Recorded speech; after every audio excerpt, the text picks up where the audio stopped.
Fala, ordinários! Está começando mais um podcast diretamente de Recife para o mundo, papai. Só basta falar português. Meu nome é Rafael Oliveira, aqui do meu lado meu irmão Gabriel Oliveira, por trás das câmeras, nosso querido peruano, a enciclopédia humana. Simbora, mais um podcast de utilidade pública. Lembrem-se que os políticos trabalham pra gente e lembrem-se de cobrar sempre mais aqueles que vocês votam. Tá? Só por garantia, como estamos ao vivo, eu não escutei o áudio de Rafa falando, eu não sei se tá saindo aí, eu só tô dando toque pra vocês conferirem, enquanto eu sigo aqui.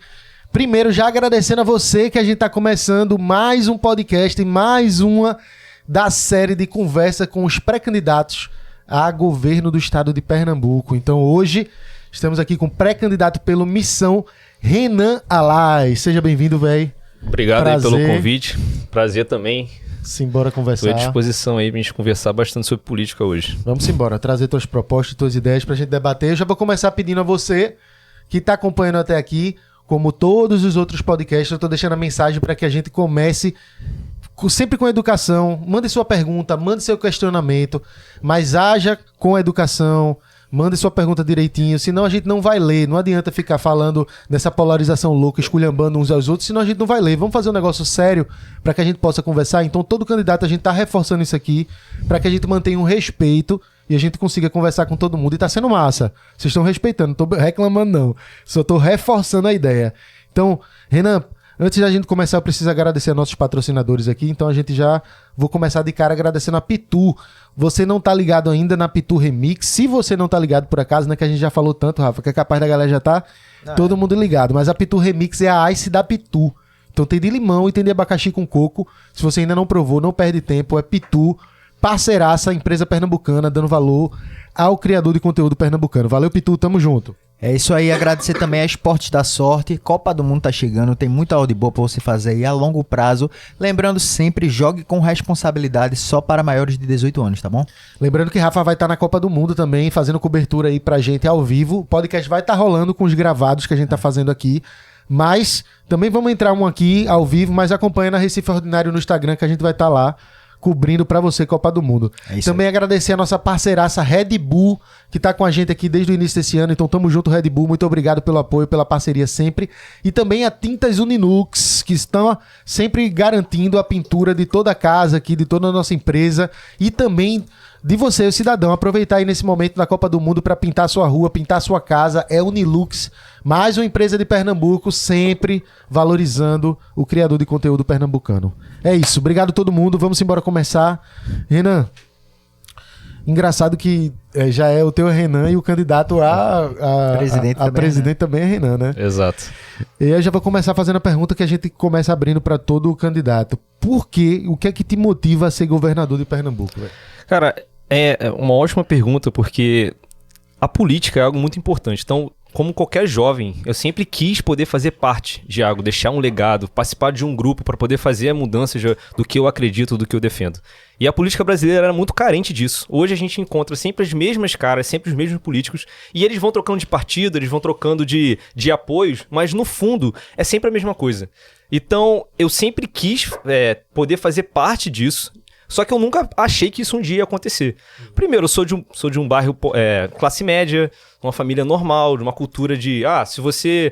A cultura da minha família é muito, você tem que estudar, ser concursado, depois você arruma uma namorada, casa, faz uma casa aqui nos fundos daqui, ou da sua sogra, do seu sogro. E agrega, né? E acabou, assim, zerou a vida. Faz 2 filhos, zerou a vida. Eu nunca quis isso. Eu sempre quis poder fazer parte de algo grande. E aí, quis o destino que eu começasse a ser uma liderança dentro do movimento, dentro do partido. E aí veio o convite de Renan Santos, que é o nosso pré-candidato à presidência da República. Eu sou Missão, eu sou Partido Missão, defendo muito o que a gente escreve, que esse aqui é o livro amarelo, depois eu posso mostrar mais pra vocês. Que é a diferença que a gente tem aí, o seguinte, a gente não é só, vocês não vão cobrar a gente só pelo que a gente fala. A gente também escreve, então vocês podem falar assim, olha, você não cumpriu o que você prometeu na página 101. Então a gente tem confiança, então a missão me faz sentir parte desse projeto, me faz sentir parte de algo muito maior. E aí é por isso que eu aceitei esse desafio de ser pré-candidato ao governo do estado de Pernambuco. E tu veio pra cá, pra Recife, a gente tava conversando prévio há 4 anos, né? Isso. E tu veio já estando no MBL, na época que não tinha missão ainda? Ou não? Tu veio, por acaso, bater em Pernambuco? Não, então, isso também é um assunto meio polêmico, porque eu sei que o pernambucano é muito bairrista, né? E aí, assim, eu prometo que eu vou dar uma resposta muito boa, muito convincente, que é, eu não nasci aqui, eu nasci no Rio de Janeiro, porém, o meu sangue é pernambucano. E isso não é uma falácia. E nem que meus ascendentes são meu tataravô, não. Meu bisavô é de Vitória de Santo Antão, minha bisavó é de Bezerros, e na época, em 1930, eles foram pro Rio para tentar uma vida melhor. E a gente vê que até hoje isso ainda acontece. Pernambucanos que têm que sair daqui, hoje eles vão muito pro Canadá. Eu morei lá, eu conheço diversos pernambucanos, trabalhei com muitos pernambucanos. Então, e também quis Deus que eu casasse com uma pernambucana. Então eu sou casado, por isso que eu moro aqui em Recife. Eu voltei do Canadá pra cá, não queria voltar pro Rio. Então tu conheceu ela lá?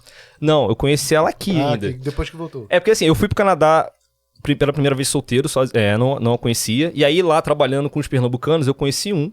E aí ele falou, aí eu voltei. Aí ele falou, Renan, eu tenho uma amiga que tem muito a ver com você, que gosta muito sobre investimento, porque eu sou pós-graduado em finanças, investimentos e bank. E aí, não, ela gosta desse assunto também e tal. Aí eu comecei a conversar com ela, falar de IRB, R-Trade, falar de Banco do Brasil. E aí a gente foi conversando um ano, aí eu vim aqui conhecê-la, aí a gente começou a namorar. Tá. Ela sempre quis ir pro Canadá também, aí a gente foi pro Canadá, ficou 2 anos lá, aí a gente resolveu voltar. Entendi. E aí, quis Deus que começasse toda essa jornada em relação à política. Então, eu não comecei já na MBL há 4 anos, eu fiz a Academia MBL quando eu estava no Canadá ainda, fiz o primeiro ano de formação, depois eu fiz o segundo ano de liderança, e aí quando eu voltei para cá, eu comecei, como coordenador já, eu comecei a trabalhar, e aí por conta dessa liderança, a Nacional viu que havia um potencial de eu ser um pré-candidato, o Partido Missão tem em torno de 6 ou 7 meses de existência, e aí as coisas foram acontecendo. Então, eu já queria te perguntar, porque tu tem uma visão um pouco diferente, talvez um pouco mais de terceira pessoa, vendo como foi que tu viu as tuas primeiras impressões em relação a Recife, em relação a fazer política em Recife, em relação à situação de Recife. E ao longo desses 4 anos, o que é que tu foi observando? Qual é o diagnóstico que tu tem até agora, a tua pré-campanha? Cara, não é tão diferente como o do Rio. A única diferença gritante é a questão da oligarquia mesmo, que a gente vê que são sempre as mesmas famílias. Um exemplo rápido. Aqui o prefeito de Recife hoje é o Vitor Marques. Ele é prefeito e o irmão dele também é prefeito, só que de São José do Belmonte. Então você vê que o esquema político, todo o arranjo político de Pernambuco fracassou com o Estado. Não só com os municípios, não só com o Estado, mas também com os municípios. E a gente veio para romper com isso. Por quê? Como os partidos, isso também acontece no Rio, e os partidos, como eu falei, são sempre os mesmos. Por exemplo, Miguel Coelho estava com o João, agora Miguel Coelho está com Raquel. Aí Marília Reis quase foi para Raquel, aí ficou com o João e já estão brigando já. Então, todo esse arranjo não é por Pernambuco, é sempre por poder.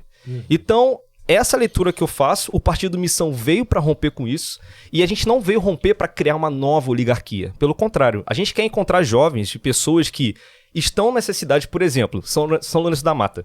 Ou a cidade vota nos Pereiras, ou a cidade vota nos Labancas. A gente quer encontrar pessoa que não quer nenhum nem outro. E que essa pessoa não só conheça a missão, não só apoie a missão. Eu quero que essa pessoa faça parte do projeto. Eu quero que ela seja candidata, eu quero que seja nosso prefeito, nosso vereador e siga o que a gente escreve aqui. Não é algo em vão. Exemplo, a gente tem muito partido, por exemplo, o PSD da Raquel Lira. No Sul, apoia o Bolsonaro. Aqui, apoia o Lula. Não há um... Olha que curioso, olha que doideira. O PSD tem candidato a presidente, que é o Caiado, e ela vai apoiar Lula. Então, assim, os partidos não são partidos, são legendas. Então, a gente veio para mudar isso. Então, a minha leitura a política é muito igual no Brasil todo, mas aqui, essa questão da oligarquia é muito forte, a gente vai mudar isso. Tu, quando fala, já vou puxar uma pergunta que eu deixo pro final, mas eu tô fazendo a todos que sentaram aqui. A gente tá vivendo um momento de polarização bem alto. Sim. E para presidente, tu falou aí agora sobre Lula, Bolsonaro, como é que vocês estão alinhados? O que é que tu tá alinhado? A gente é Renan Santos, até debaixo d'água e só. Não somos tem essa de bolsonaristas. segundo turno. Não tem segundo turno. Nós vamos pro segundo turno e Renan Santos vai ganhar. Porque Renan Santos, ele é o mais desconhecido hoje dos candidatos. Dos pré-candidatos, desculpa. Só que ele já tá em terceiro lugar. Então, diferente dos governadores como, por exemplo, o Zema e o Caiado, que dependendo do vídeo que eles fazem... Então, por exemplo, o Zema fez um vídeo contra o Flávio Bolsonaro. Os votos do Zema foram pro Caiado. Então, o voto deles não é firme. O nosso não. Quando um cara fala assim, olha, ou uma mulher fala, o meu apoio é Renan Santos, esse voto fica. Porque nós temos as melhores propostas. Nós somos quem quer romper com isso. Nós somos um público jovem. E isso não é uma leitura só do Brasil. A gente vê isso no mundo todo. Agora, na Colômbia, o pré-candidato, o presidente, né, que está em primeiro agora, 43%, é um outsider. O Milei foi assim. Então, até a direita, aquela arcaica, que é o bolsonarismo que representa o Brasil, tá morrendo. E tem que morrer. Essa política deu errado. E a gente vai superar isso. Então é Renan Santos segundo turno e vamos ganhar isso. Entendi. Então, se tiver um segundo turno polarizado, provavelmente o Missão vai... A gente vai apoiar Renan porque Renan estará no segundo turno. A gente não imagina um cenário sem Renan Santos. A gente entrou pra ganhar e a gente vai ganhar isso aí. Faz sentido. Vocês, como o Partido Missão, se você, por acaso, chegasse à presidência, ao governo de Pernambuco, como seria a principal ação rápida? Eu não estou dizendo que ela precisa ser a solução de tudo, mas que ação rápida tu enxerga que teria uma mudança clara em praticamente todas as cidades da Mata Norte, Mata Sul e região metropolitana com relação às chuvas, queda de barreira e alagamento, que a gente sabe que isso é um problema, talvez no Brasil todo, mas no Nordeste é bastante intenso em todas as regiões. Sim. Como tu enxerga que seria um possível caminho para a gente tentar resolver essa solução e trazer uma solução? Ótima pergunta, porque algumas cidades, eu trouxe aqui até um documento, que, por exemplo, o Recife, que já teria que ter solução. Isso aqui é um plano de drenagem que foi feito há 10 anos atrás pelo PSB. Já foi discutido, já foi levantado todas as 99 rios, tubulações que estão entupidas, e a obra custaria R$1 bilhão. Só que falta um prefeito assinar isso aqui. Só isso, porque dinheiro tem. João Campos pegou 3 bilhões de empréstimo. E até hoje não foi feito. Isso aqui é só Recife. Tá. Então, o que precisa ser feito e um governador tem que fazer isso, é cobrar as prefeituras e fiscalizar as prefeituras. Em que ponto? Hoje a gente tem o poder executivo, que é o presidente, os governadores e os prefeitos. E eles têm autonomias. Isso não significa que o governador tem que ser leniente com os prefeitos. O governador precisa ser o líder das lideranças. O governador precisa direcionar.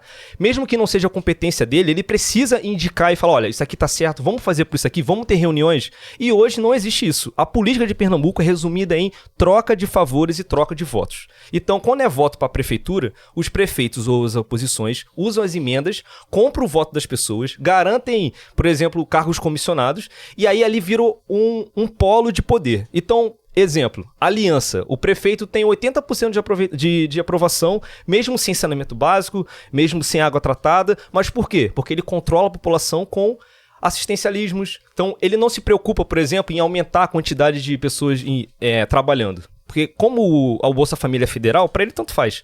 Então, ele vira para a governadora, Raquel, olha só, eu tenho isso aqui de apoio político. O João, eu tenho isso aqui de apoio político. Então, se você for governador, o que você vai me dar? Eu vou te dar repasse de tanto de valor. Tá bom. João, tu vai me dar quanto? Eu vou te dar tanto. Beleza, então eu vou fechar com o Raquel. E é isso. A política hoje é isso. E a gente precisa romper com isso. Então, em relação à drenagem, o governador ele não tem que olhar isso. O governador tem que indicar obrigações que ele precisa cumprir. Então, se você não tem saneamento básico, um indicador, não sei, 60%, igual ao Recife, 60% das pessoas não têm tratamento de esgoto. Se você diminuir aumentar, na verdade diminuir, né? 50% não tem, você ganhou um ponto. Então eu vou te dar um repasse maior, independentemente do seu partido. Educação, o IDEB, por exemplo, em Goiânia. A escola em Goiânia tem a terceira pior escola de Pernambuco, é em Goiânia, com uma nota de 2,6. Escola municipal, de 10. E Goiânia é a 5ª cidade mais rica de Pernambuco. Inaceitável. Então eu tenho que falar, olha, ô prefeito, se você não melhorar esse indicador, eu não vou te passar, eu não vou te dar repasse. Mas se você melhorar, eu vou jogar junto contigo, independente do seu partido. Então eu tenho certeza que o trabalho precisa vir de cima para baixo. O governador precisa pressionar as prefeituras. E uma coisa como essa aqui, que depende só de um prefeito assinar para começar a obra, porque dinheiro tem, porque para show tem, né? Também, né? Mas a preferência é show, enfim. Então, o governador tem que estar de olho nisso. Ô, Renan, eu queria aproveitar isso que você falou em relação a incentivos, por exemplo, de indicadores, de escolas e tudo. Eu acho interessante, faz sentido, porque quando você dá esse incentivo para um maior repasse, a tendência é que as coisas melhorem. Mas também, como é que a gente pode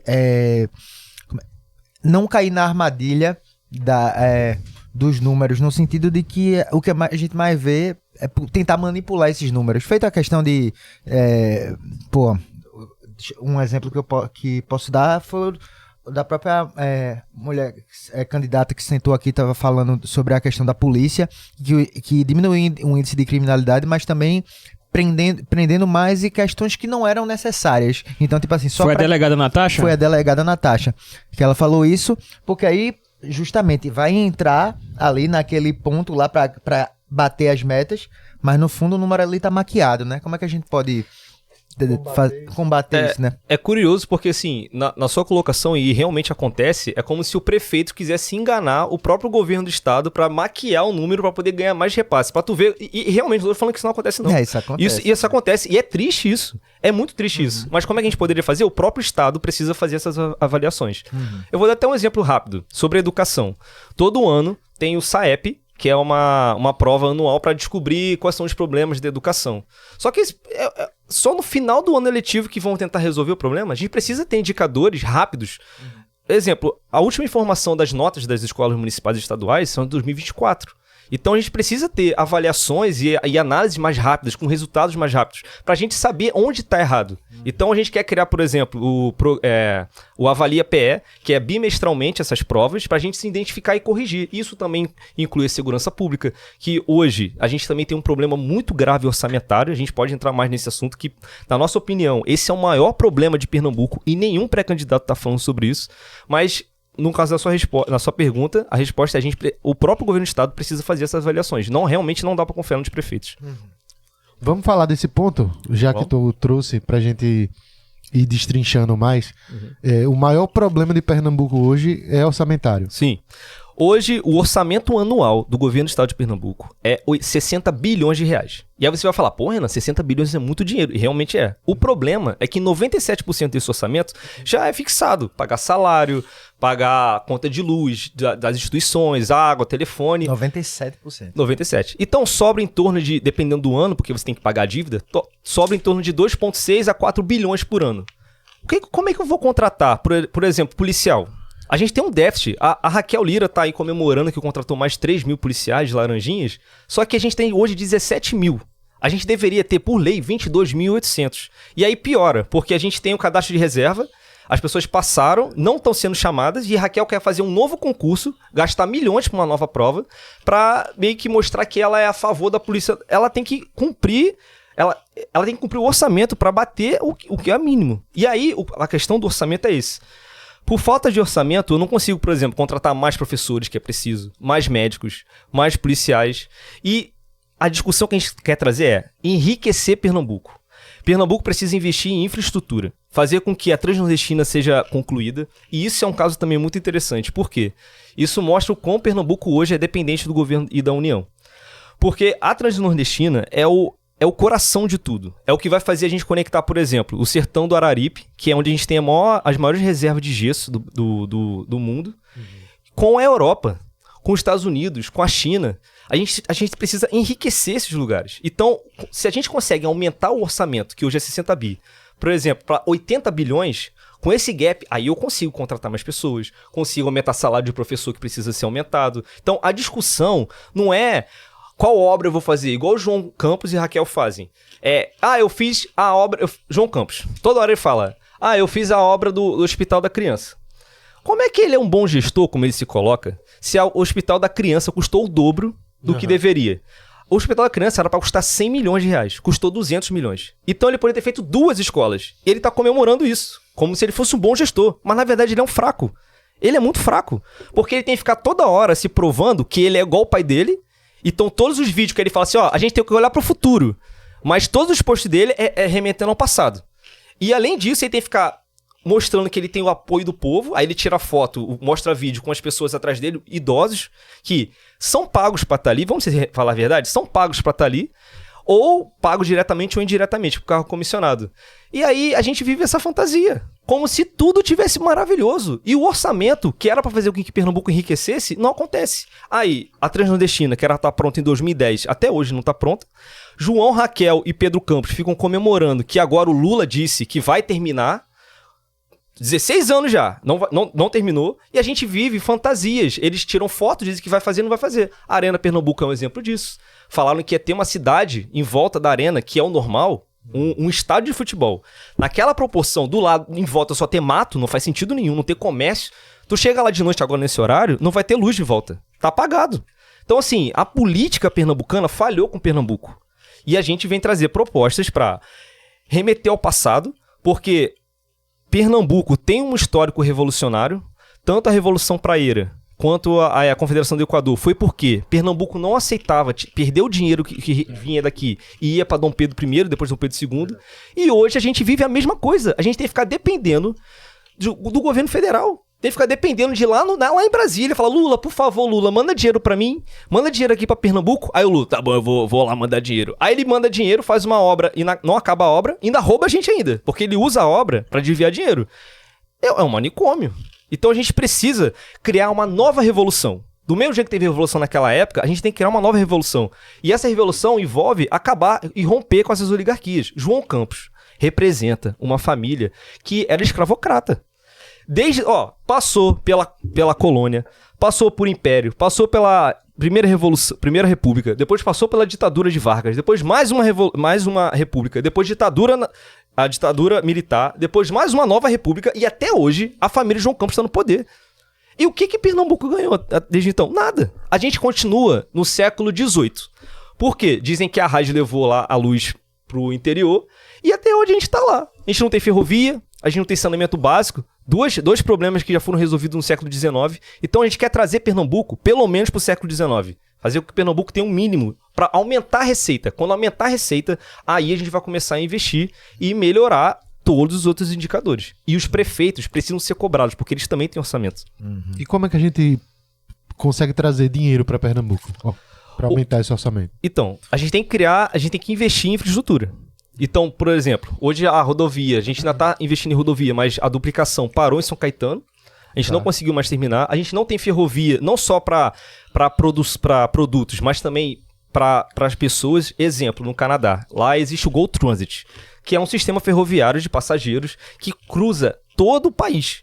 Então, uma pessoa que mora em Toronto, ele quer visitar Vancouver, 2 dias, 3 dias de viagem.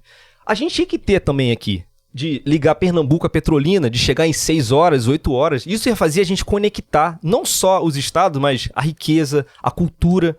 Cultura essa que vem se perdendo. Então, se a gente começar a investir nisso, somado com a educação, a gente, na região metropolitana, começar a trabalhar a questão da desfavelização, fazer com que as pessoas tenham qualidade de vida maior. Hoje, Recife tem a quinta pior capital em qualidade de vida. A gente começa a transformar o jogo. Começa a fazer com que as pessoas tenham mais acesso à informação e fazer com que a riqueza comece a chegar. Porque riqueza é isso, é trabalho, é qualidade de vida. Hoje a gente perde muito tempo com o transporte. Eu já trabalhei de CLT, já trabalhei ganhando por hora, já trabalhei 6 por 1, já trabalhei 7 por 0. No Canadá eu trabalhei 2 anos, trabalhando de segunda a segunda, já trabalhei em construção, já fui concursado. Já peguei ônibus lotado. Onde eu morava em Campo Grande, meu trabalho era 40 km de distância. Então eu pegava 4 ônibus pra ir, 4 pra voltar. Já fui carteiro, concursado. Então assim, eu sei o que é você perder tempo no transporte público. E isso é investimento perdido. Recife, Pernambuco, toda a região metropolitana, a gente já deveria ter um metrô que ligasse Goiânia a Ipojuca. Não é difícil. A gente gastou quantos milhões com o BRT que deu errado? Na Copa ainda, já tem 12 anos? A gente precisa investir no metrô. Os ônibus vão ligar as pessoas pro metrô, onde vai ser o principal rota. Vai melhorar a qualidade de vida, vai fazer com que as coisas comecem a normalizar e a qualidade de vida melhora das pessoas. Então, essa é a discussão que a gente quer trazer.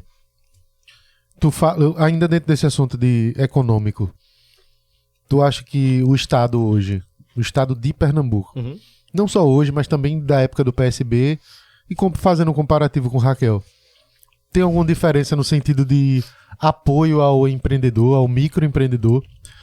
Por que eu digo isso? Porque tu, como pré-candidato a governo, tu eventualmente estando lá, eu imagino, pela postura do Missão, que seria algo um pouco mais cortar gastos, tanto de dentro quanto de fora, tipo assim, talvez tu dá um incentivo para que a galera pague menos impostos, também vai arrecadar menos? Como é que faz esse balanço entre receber dinheiro, o Estado, e ao mesmo tempo trazer um pouco de liberdade, assim, com relação ao imposto para o microempreendedor? Eu não vejo Raquel muito preocupada com isso. A gente pode ver Caruaru, por exemplo. A Feira da Sulanca está abandonada. Eu acho que se Luiz Gonzaga tivesse vivo hoje, aquela música dele falando sobre a feira de Caruaru, que vende de tudo, ele não conseguiria fazer, porque lá não consegue mais ter a importância que tinha de antigamente.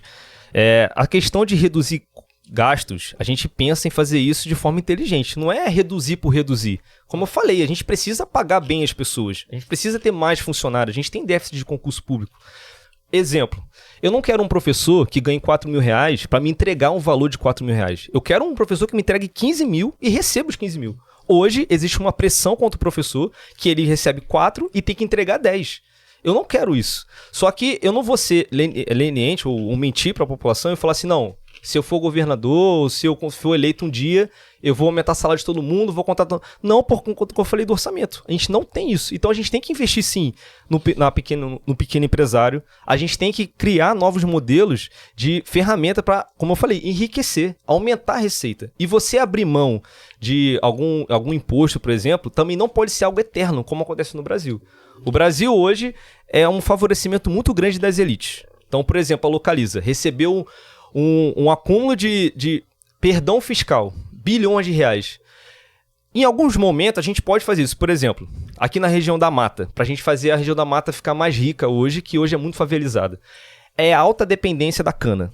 Então a gente tem que sentar com a elite, que, vamos ser sinceros, a elite falhou com o Brasil e com Pernambuco. A gente tem que sentar com a elite, com o Petribu e falar assim, olha só, amigo, não dá para ser só cana. Eu sei que no passado era a maior fonte de riqueza do mundo, o açúcar, a cana, mas a gente precisa diversificar. Isso vai ser bom para Pernambuco, isso vai ser bom para você, isso vai ser bom para todo mundo. Por quê? A cana, ela não traz complexidade, não traz riqueza. Então as pessoas que... E aí acaba virando favela em volta da cana, porque as pessoas que vão trabalhar ali é sazonal. A gente precisa fazer com que haja uma diminuição, a gente precisa investir, por exemplo, em vaca leiteira. Dá pra gente trabalhar, traz complexidade. Pernambuco tem condições de ser a maior bacia leiteira do Brasil, de passar Minas Gerais. Por quê? A gente tem as palmas forrageiras que servem como alimento. Eu consigo alimentar 3 vezes mais o gado do que no tradicional, que é com grama. Então a gente tem um potencial muito grande. E aí, com isso, a gente começa a trazer indústria. A gente consegue trazer um plano que dá pra gente vender um projeto onde o Estado vai ter uma porcentagem disso, que vai ter a sua importância de investimento, onde o Estado vai garantir a infraestrutura e a iniciativa privada vai garantir as indústrias, o emprego local, aonde profissionalizando as pessoas na região, a gente consegue reduzir um pouco mais o imposto para favorecer aquela região, trazer mais riqueza, mais independência. E aí a gente muda o jogo em relação à oligarquia. Porque aí as pessoas não vão ficar mais dependendo de cargo comissionado, as pessoas não vão ficar mais dependendo de compra de voto. E é aí que a gente quer chegar. Então Pernambuco precisa ser industrializado. Para ontem. Eu sei que a gente já tem muita indústria como a Pitu, por exemplo, lá em Vitória de Santo Antão. É muito importante, traz muitos empregos. Por que a gente não tem mais? Por que a gente não vende produtos e a cultura nossa para o mundo? A gente tem condições de fazer isso. Então, é esse discurso que a gente quer trazer. Mas como é que faz isso, tipo, na prática, assim? Seria uma conversa com os grandes empresários ou, tipo, o governo consegue de alguma forma fazer? Consegue. A gente consegue montar um plano mesmo de onde vai ficar cada indústria, o que a gente quer de cada área, qual é o favorecimento de regional. Por exemplo, Pernambuco tem o sol. A gente consegue 2 safras. Então a gente planeja e a gente vai para B3 e vende nosso projeto. A gente vende 60% e a gente fica com 40%, e aí quando a gente garante o investimento, então a gente vai receber o valor, então a gente vai vender o projeto, a gente vai receber o dinheiro, com esse dinheiro a gente vai investir na infraestrutura, então é um dinheiro que a gente não tinha em caixa, e aí a gente começa a resolver a questão do orçamento. E aí vem outra discussão depois, se você quiser perguntar, sobre privatização.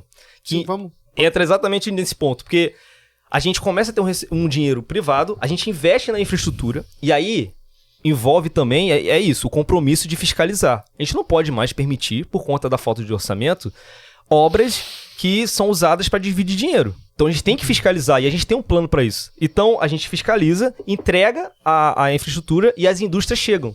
E as indústrias têm que cumprir esse plano de contratar as pessoas da região, uma educação mais forte. E aí a gente começa a mudar o jogo. Na prática é isso que a gente quer fazer. Pronto, massa esse assunto de privatização. A gente já conversa aqui com candidatos e pré-candidatos a tanto o governo quanto a prefeitura tem pelo menos uns 5 anos já de podcast, que a gente já teve outros momentos de eleição. Sim. E já tiveram momentos que eu tava numa posição onde eu acreditava mais na privatização, de que tipo, pô, o Estado todo travado, não funciona nada, privatizou, melhorou. Só que hoje eu já enxergo diferente com alguns exemplos de privatizações que ou subiu o preço demais, ou tirou o acesso de uma galera.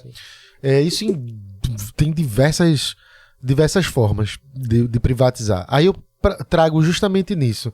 Eu sei que vocês vão para uma linha mais liberal.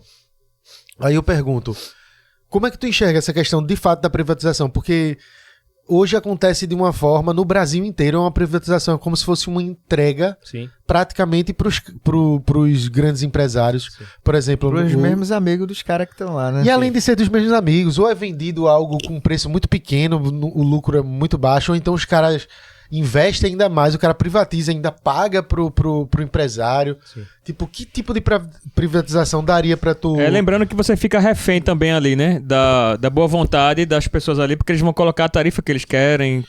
Eu sei que tem uns acordos quando você faz essa privatização, mas eu digo, como é que tu enxerga isso? Eu já falo tu alinhado num possível governo de Pernambuco e Renan Santos na presidência, assim, porque às vezes... eu vejo como uma missão como todo pode até trazer ideias que atraem muito os olhos da galera, porque a gente sabe os problemas que a gente vive, ninguém é doido. Sim. Até a galera que é militante demais e tem um lado abraçado sabe a realidade, como funciona. Só que, ao mesmo tempo, vou fazer uma comparação que tu vai dizer, vixe, nada a ver. Às vezes chega João Emanuel aí, e já conversou aqui com a gente, e trouxe umas ideias do completamente oposto, de esquerda e tal, que você faz assim, porra, velho, eu queria que fosse verdade, mas... será que é possível isso, tá ligado? Sim. Como é que seria, assim, uma privatização justa que o Missão enxerga, velho? Então, o MBL, vamos dizer assim, mudou um pouco essa posição. A gente continua sendo um liberal, mas não liberbobo, que a gente chama, né? Eu vi. A gente defende que parceria público-privada, a gente não defende, tipo, 100% privado e nem 100% público, porque a gente perde capacidade de investimento. Hoje a discussão... independentemente se você é a favor ou contra a privatização, por conta dessa falha do orçamento, independentemente se for eu, se for Raquel, se for João Emanuel, se for qualquer um hoje no governo do estado, ou até na presidência, não tem como fazer. Vai ter que privatizar. Toda vez que um governo erra, ele tá mais perto de ter que privatizar, porque não tem capacidade de investimento. Ou então, deixa do jeito que tá e vai assim mesmo empurrando com a barriga, que é o que acontece muitas vezes, ou vai ter que ter dinheiro privado. Eu defendo que o Estado tem que impor também a vontade dele. Vou dar até um exemplo rápido, como eu falei do Canadá, a questão de transporte público lá é uma empresa só que pega tudo. E aí lá a gestão são 6 vereadores e 4 de iniciativa privada técnicos. Então mostra que o Estado está sempre presente. E a gente tem que fazer isso aqui também. Do mesmo jeito do plano que eu falei agora da industrialização. A gente tem que ter uma porcentagem. A gente tem que falar, olha, a gente quer desse jeito aqui. Ah, mas a gente não vai dar lucro. Não, mas a gente tem que se ajudar, então vamos negociar. E isso que é o nosso diferencial. Então, a privatização, independentemente se sou eu ou qualquer um, vai ter que ter enquanto a gente não aumentar o orçamento. E aí entra a questão do João Emanuel. Eu vi ele falando, né? Que é sobre a solução do transporte público de Pernambuco é estatizar. Meu irmão, ele não tem como fazer isso.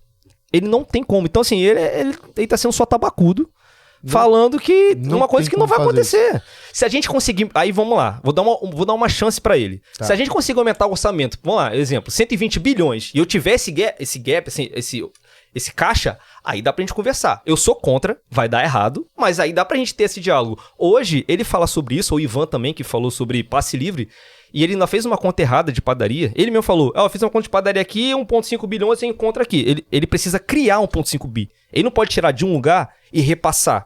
Porque esse 1,5 bi já é utilizado já. Então, mostra também uma incapacidade de conhecimento dele. Então, a gente precisa aumentar o orçamento. E aí a gente pode ter uma discussão como essa. Ah, eu quero estatizar. Beleza, tem caixa. Hoje não tem caixa, então não tem como conversar sobre isso. Privatização dos Correios, o que é que tu acha? Com certeza eu sou a favor, porque não é uma... E eu já trabalhei no Correio, eu já fui carteiro. Tu falou. Eu tinha 6 supervisores e 1 gestor. Então o Correio, ele não é algo crucial, assim, tipo... Por exemplo, Petrobras, eu sou contra privatizar. Ainda mais com o mundo que a gente vive hoje. A gente tem que ter o que é essencial, a gente tem que ter o controle. Total, velho. Agora correio não. Ainda mais que o correio hoje em dia nem tem mais tanta capacidade assim de poder. Eu fico... Isso é verdade. Eu queria... Eu só ia...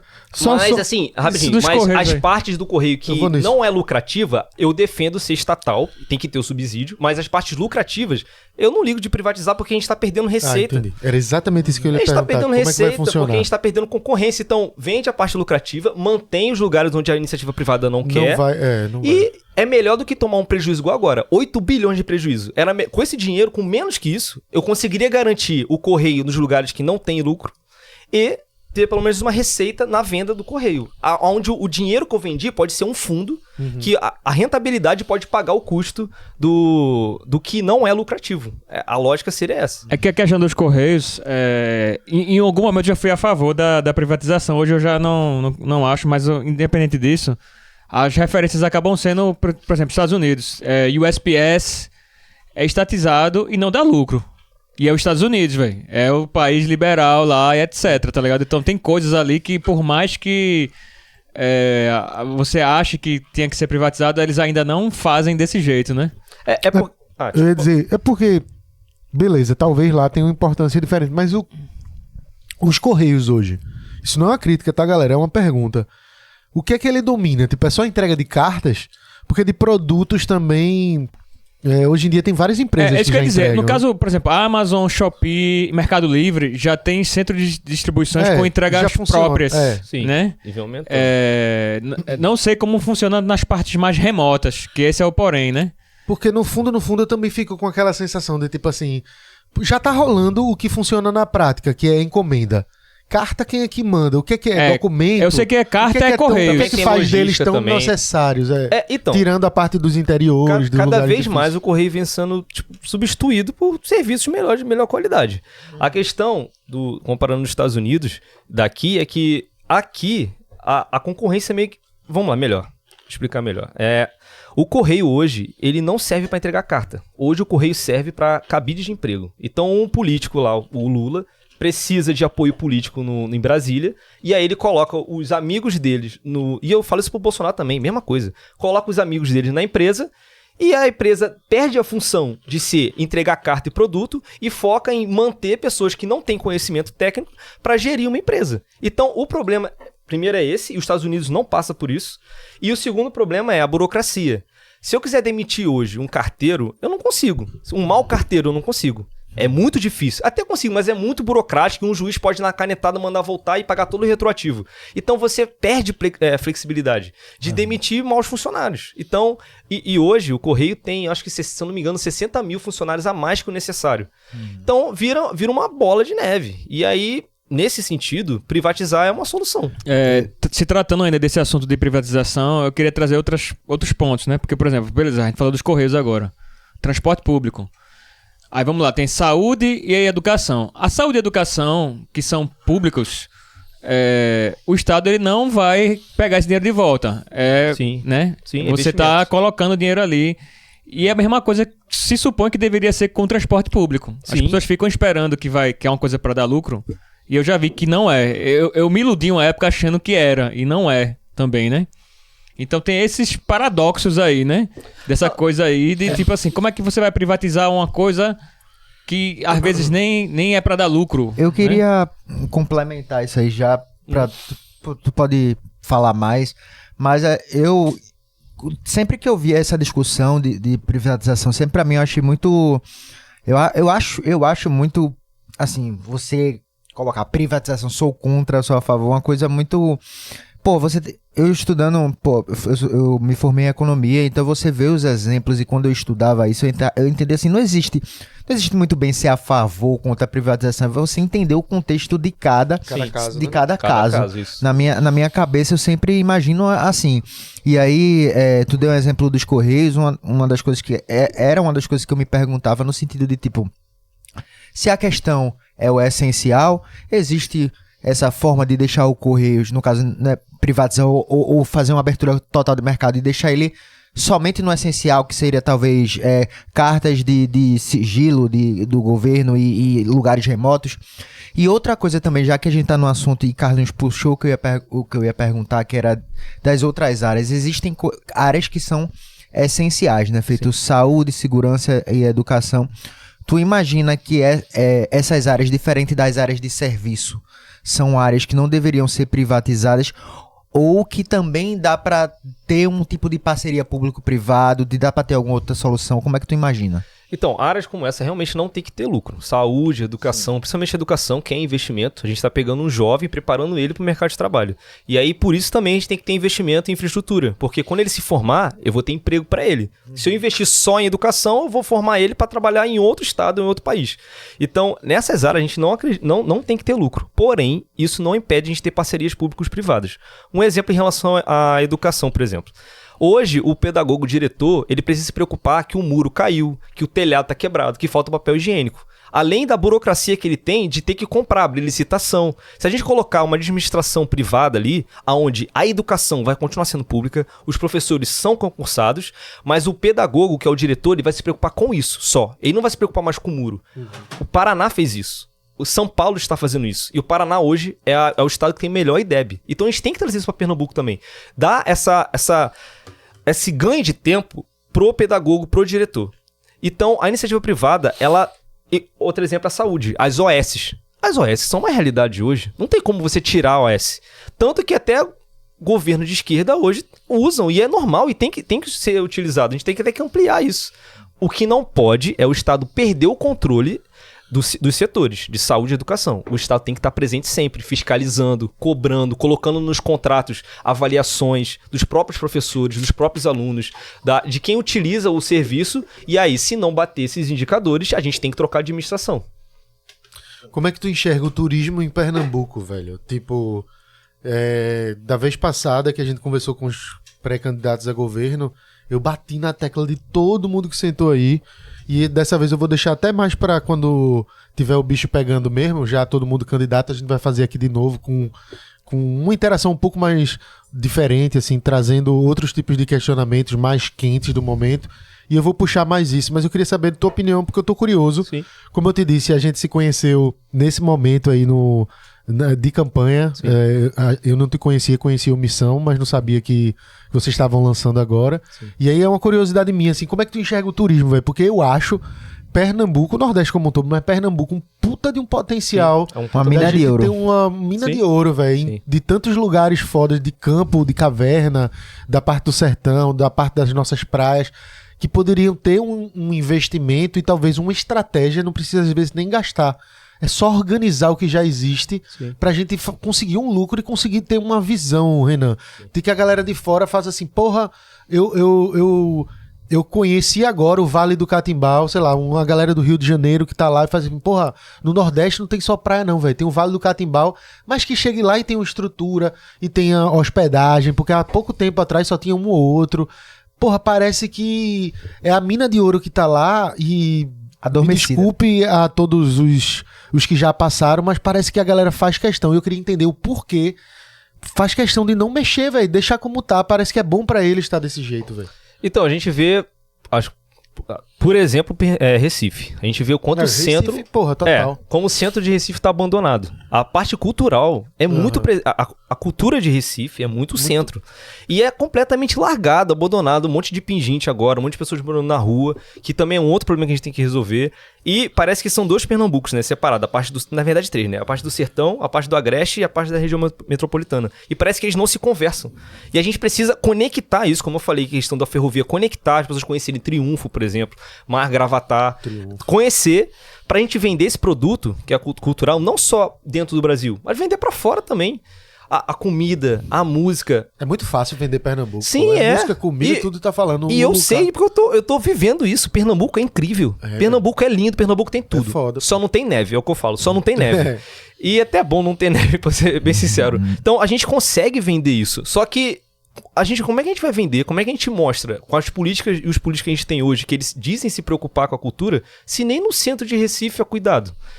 Não existe investimento, não existe interesse. Pra tu achar que o centro de Recife teria que ter sempre apresentações culturais? Sim, com certeza. Tipo Maracatu. Sim, com certeza. Chega lá, o turista vai ter. Sim, não só isso, trazer as pessoas que hoje moram na periferia pra morar no centro. mais, tu acha- melhor É localizado. uma ideia legal. Sim, pô.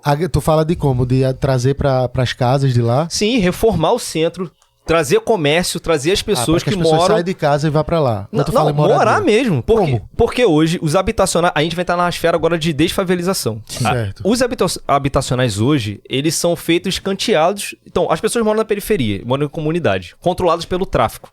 Que hoje está dominando, o Comando Vermelho está dominando Pernambuco. Já entrou agora no Ibura. Já tem até sinistro isso toques aí. de recolher. A gente pode entrar também no assunto de segurança pública. Tá Eu tenho uma sinistro informação isso aí. também muito importante para falar sobre Vamos isso. falar. E a gente vai fazer com que a gente tem que desfavelizar. Favela não é algo bom. Favela não tem que existir. As pessoas vivem em situações salubres, com lixo na rua, esgoto a céu aberto. Isso não tem que existir. Essas pessoas precisam morar em um lugar digno. E também não é escanteado como acontece. Os habitacionais são feitos longe. Longe, é verdade. E a gente tem que aproveitar o centro da cidade, trazer essas pessoas para o centro, junto com o comércio, que essas pessoas também trabalham com serviço, Aham. e aí revitalizar o centro, fazer com que o centro tenha vida de novo. E aí entra a parte cultural também, que o maracatu sempre tem ensaios de maracatu, do frevo, e as pessoas ali, elas largam e abandonam aquela cultura do bar dos ratos, que é uma loucura, uma esquizofrenia, Ali de é você loucura permitir mesmo, que é. pessoas fiquem dançando dentro do esgoto. Isso não é cultura. Isso não é cultura. Então a gente tem que acabar com isso e fazer com que a raiz... E aí eu não posso falar também de cultura só na região metropolitana. Como você falou, a gente tem que ver também a parte, os sertanejos, o forró de serra. A gente tem que conectar Pernambuco. E Pernambuco hoje é completamente desconectado. E aí vira uma disputa hoje de interior versus centro. Não tem que ter essa disputa. A gente é um estado inteiro. A gente já foi um país. E isso precisa ser preservado. Porra, velho, deixa eu te perguntar mais sobre isso, que eu fico curioso. Vê, eu não sei como é a visão de vocês com relação à festa. Eu vejo as críticas bastante, tanto para a prefeitura pergunta. quanto para governo. E aí, ao mesmo tempo, eu trago, tipo assim, tem gasto com publicidade, gasto com festas, que são as maiores críticas, e muito disso gira em torno do carnaval. Sim. Para o lado do governo, talvez, não sei se o governo em si, mas também tem, mas eu digo também o São João. Só que o São João já é outra forma. Seria assim, artistas de fora que pagam milhões Sim. por esses artistas muito grandes, esse sertanejo, talvez. Estou usando como exemplo. Mas também para carnaval também, valores muito altos para artistas e tal. Que eu não acho isso um problema, acho justo dentro do que foi combinado. Inclusive a gente, como Recife Ordinário, também faz cobertura de carnaval, também já fez campanha do governo.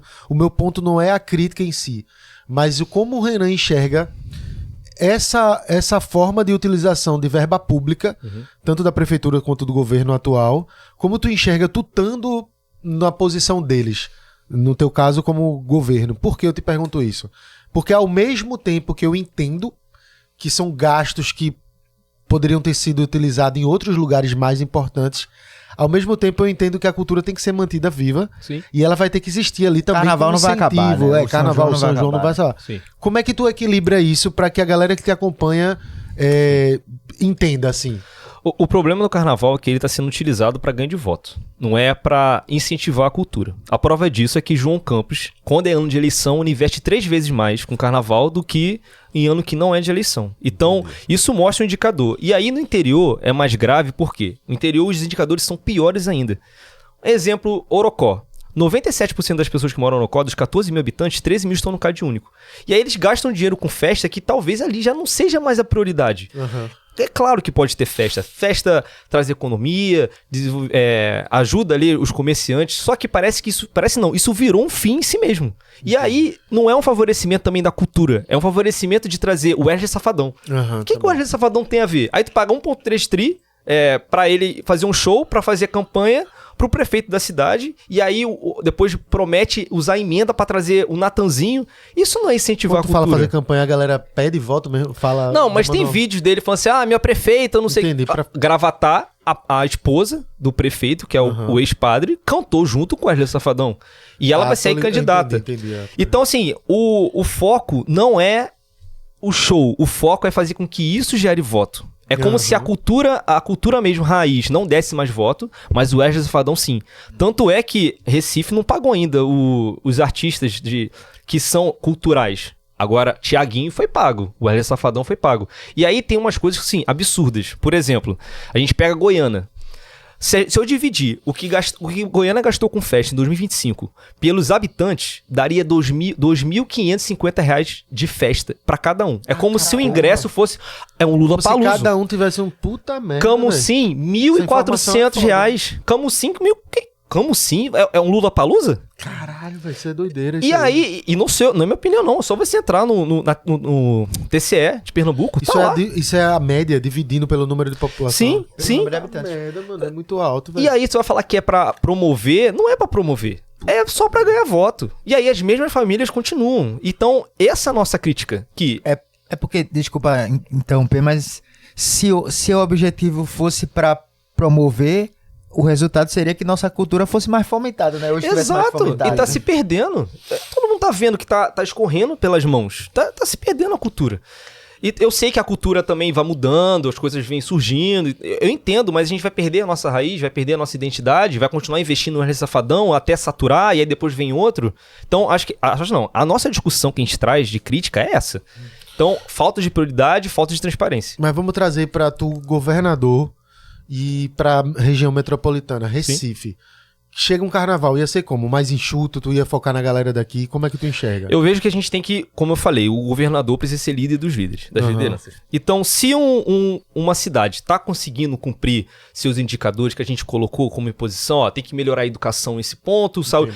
Bateu, beleza. Você pode fazer seu show, pode fazer seu carnaval, massa. Agora, se você não bateu, meu amigo, a gente vai ser um pé no saco pra você. A gente vai expor, porque, infelizmente, como eu falei, o governador também não pode punir legalmente, então a gente vai começar a expor, a gente vai começar a mostrar, diminuir repasse, e assim a gente vai trabalhando, porque o que não dá é leniência, e hoje a política pernambucana é completamente leniente para qualquer coisa. O que a governadora fala sobre o que Goiânia faz em relação à festa? Nada, mas ela deveria falar. João Campos, que é amigo do prefeito, também deveria falar. Mas fica por isso mesmo. E tanto que vocês nem sabiam desse dado, né? Não. Se quiser depois, assustador, eu porra. mando pra vocês, eu tenho a relação de todas as cidades, de quanto que é pra cada... E aí vocês podem tirar a conclusão. Não, doideira isso aí, pô. Isso é... Agora, vamos puxar pra aquilo que tu trouxe naquele momento de segurança pública, facções criminosas, velho. Sim, Brasil todo, sim. não tenho o que falar, tá chegando aqui, já está aqui, mas tá cada vez em mais territórios. E eu vou ser muito sincero, eu vou até pensar para não me comprometer aqui, mas eu acho que não foi em gravação de podcast. Mas tiveram pessoas que já chegaram aqui e trouxeram a ideia de que não, tá um certo exagero, não tá chegando não. E ao mesmo tempo tem gente que tá em todo lugar, tá no Ibura, tá no Curado. E o próprio Emerson Freitas, que é nosso amigão, parceiro aqui, trouxe pra cá de uma forma que eu fiquei, tipo, super... Foi alarmante a forma que ele trouxe. Eu fiquei assim, caralho, velho. Isso tá acontecendo aqui do lado, coisa que você imaginava só no Rio de Janeiro e tal. E como é que um governo de Pernambuco iria enfrentar essas facções criminosas que estão chegando? Isso não tá acontecendo só em Pernambuco. A Bahia já tá tomada já. O Bahia Ceará tá pior que o Rio de Janeiro. O Ceará, e aí entra uma questão muito importante em relação ao Ceará. João Campos, quando veio aqui, e no primeiro dia, quando ele se colocou como pré-candidato, ele falou a mesma coisa, que ele ia recuperar o território que está hoje na mão das facções. 12% do território de Pernambuco hoje é controlado por facções criminosas. Isso é um absurdo, porque pertence ao Estado. São facções que controlam a vida de milhares de pernambucanos e João Campos abordou esse assunto. Eu queria entender como é que o João Campos vai resolver isso se no partido dele tem faccionado eleito. Porque em Santa Quitéria teve o prefeito que foi eleito, ele contratou o Comando Vermelho para ir lá, para ameaçar as pessoas, ele foi eleito. A justiça cassou o mandato dele. A justiça cassou o mandato e ele foi preso. E aí, o João Campos já era presidente do PSB e ele achou normal lançar o filho desse cara. Então, como é que o João Campos ele vai resolver o problema de segurança pública, de recuperar o território, enfrentar o crime organizado, se dentro do partido dele tem faccionado? E aí eu queria muito que ele me respondesse isso. Eu espero que ele não fuja do debate na Globo, porque eu vou questionar isso pra ele e eu tô muito ansioso pra saber a resposta dele. Porque pra tratar sobre segurança pública, a gente tem que ser muito duro. E o nosso pré-candidato à presidência, Renan Santos, ele criou um lema chamado Prendeu, Matou. Que não é necessariamente, literalmente, prender e matar a pessoa. Mas o faccionado ele vai ter que ter uma opção. A gente vai fazer operações ostensivas dentro das comunidades, a gente vai recuperar esses territórios. Se o traficante levantar a arma contra o policial, ele vai ser abatido. Se ele abaixar a arma, ele não vai ser abatido, ele vai ser preso. E ele vai ser muito preso. Então, para enfrentar o crime organizado, tem que ser um governador que tenha muita coragem para enfrentar isso.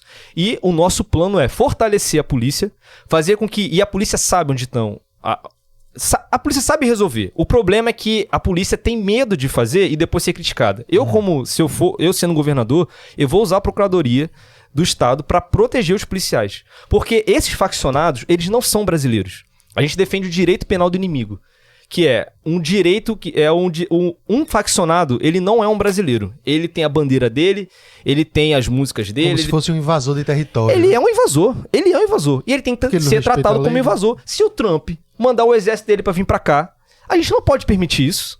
Igual os bolsonaristas ficam falando, comemorando, torcendo por isso. Não.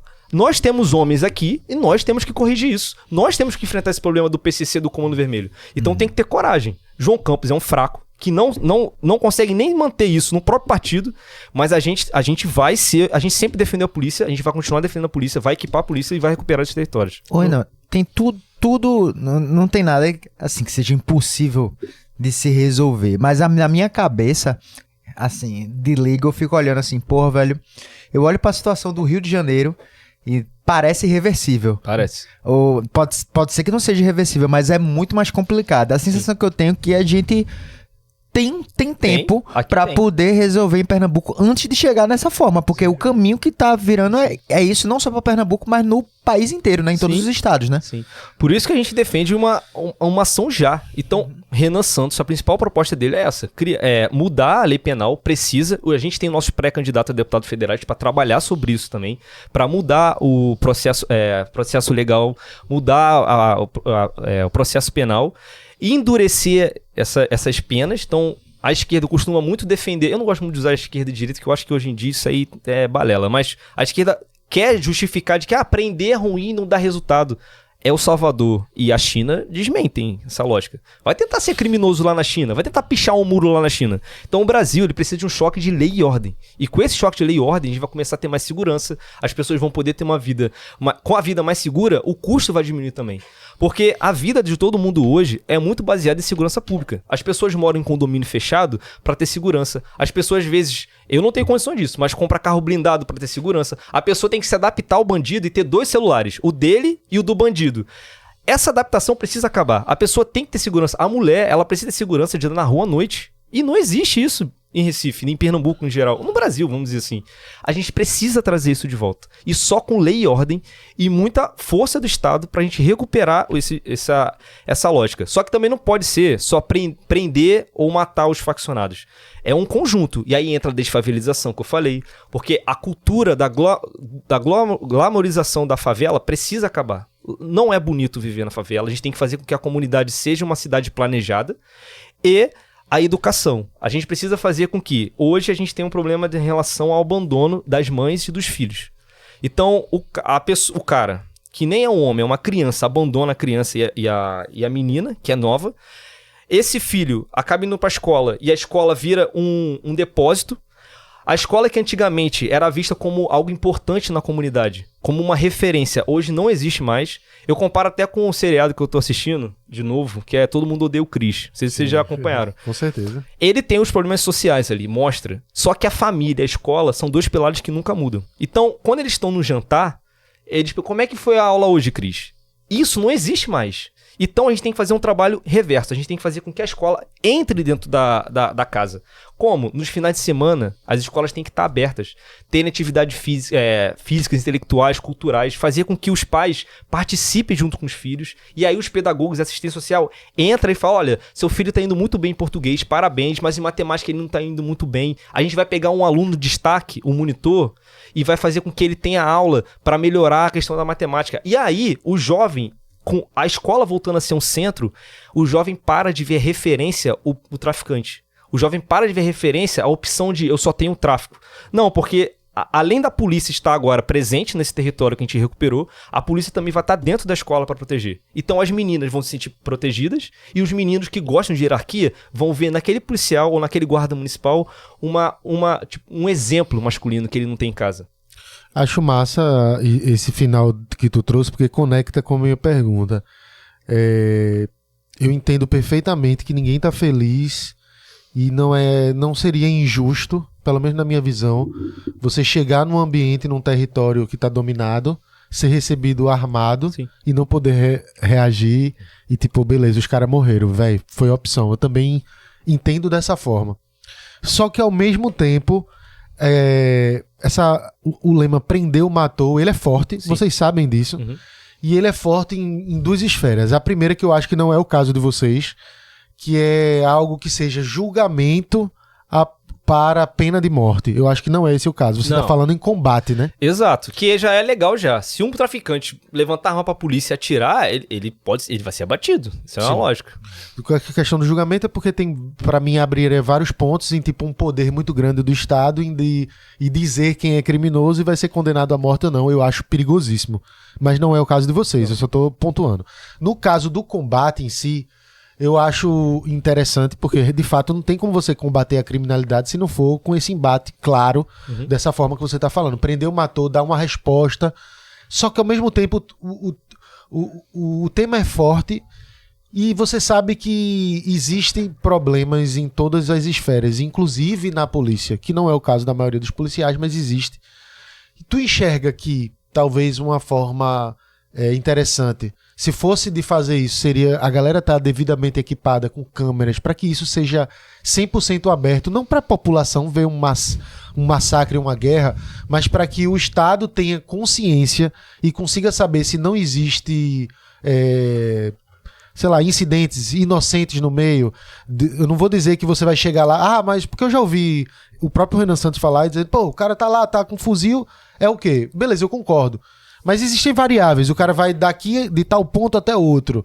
Nesse percurso, alguém passou, levou um tiro à toa, de quem veio o tiro?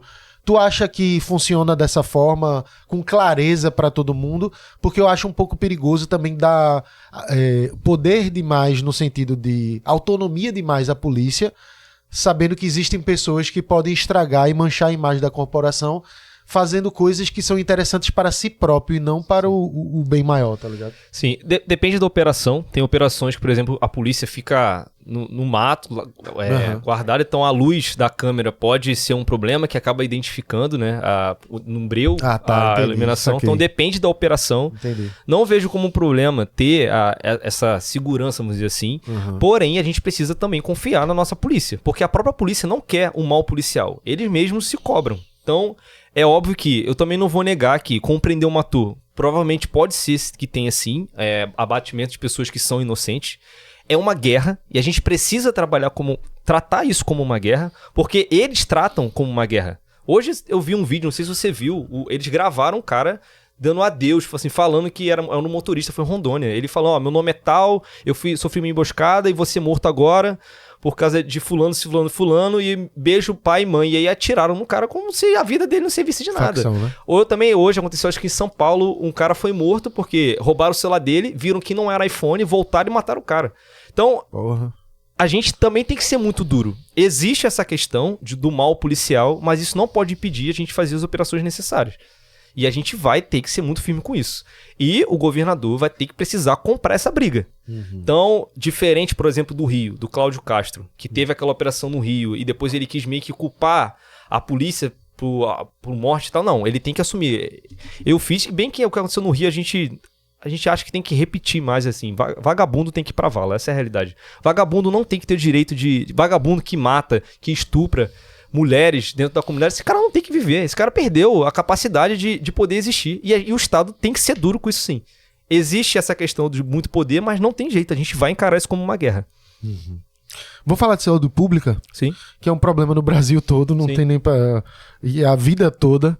Só que... Como é que de fato, assim, alguns falam em construir mais hospitais, outros reformam hospitais e dizem que vão trazer mais investimento para os hospitais que já existem. Qual a tua ideia, velho? Como é que o pernambucano, como um todo, pode sentir na prática, dizer assim, pelo amor de Deus, agora a gente tem pelo menos um hospital para ser atendido, no mínimo, como um hospital particular, que você paga um plano de saúde e às vezes demora 1 hora, às vezes até 2 para ser atendido. Sim. E muitas vezes no sistema público você passa dias e não consegue. Sim. Com a inteligência artificial e a machine learning, a gente vai ter um salto enorme de qualidade em relação aos serviços públicos no geral. A gente precisa estar atento e atualizado a isso, e esse vai ser um dos nossos focos. Então, as propostas que a gente tem, por exemplo, prontuário eletrônico. A gente tem aqui em Pernambuco, mas não é unificado. O governador ainda não fez isso. Isso é crucial para a gente poder prever algumas doenças, prever também quantidade de estoque, para diminuir roubos. Então, algumas propostas que a gente tem para a saúde são... um dos problemas é fila de cirurgia. Então, por quê? A tabela SUS é defasada. Então, o médico olha e fala assim, não vale a pena fazer cirurgia no público. É melhor fazer no privado. Como é que São Paulo resolveu isso? O governo do estado dá um bônus para as cirurgias que estão com muita fila, e aí mesmo sendo abaixo do valor de mercado, como tem escala, tem muitas cirurgias para fazer, o médico olha e fala assim, agora vale a pena. E aí eles começaram a diminuir a fila. Outro problema também, como você falou, de atendimento. Hoje, um dos maiores problemas de fila de hospital é que as pessoas não sabem para onde tem que ir. Falta informação de tem que ir para a UPA, tem que ir para um hospital de emergência. Então, a gente quer usar, igual El Salvador fez, um aplicativo. E pelo WhatsApp também, onde a pessoa fala, para IA, eu tô sentindo dor de cabeça, febre e moro em tal lugar. Aí a IA vai falar assim, vai pro endereço tal, hospital tal. Então a pessoa já vai direto, já sabendo para onde tem que ir. O cadastro, como tem o Conecta SUS. Isso é uma vantagem também do SUS, a gente consegue centralizar a informação. Já faz um pré-cadastro quando ele chegar no hospital, e aí já começa a triagem. E a gente consegue acelerar esse processo para não ter uma fila, diminuir essa fila. Outro ponto também que a gente pode ver, que é, como eu falei, falta de orçamento. Não dá para construir diversos hospitais. E aí, por isso, existe uma centralização daqui de Pernambuco. A gente tem um problema de médio a longo prazo, que são as doenças crônicas não transmissíveis, que são as maiores causas de morte, que é infarto, obesidade, AVC. Só que essas doenças são preveníveis. O problema é que ela tem que ser identificada precocemente. E aí, como o hospital municipal não faz esse trabalho direito, acaba que a bomba chega para o hospital do governo do estado. Então, o governo do estado ele precisa ser muito firme e ter uma fiscalização muito pesada com os hospitais municipais.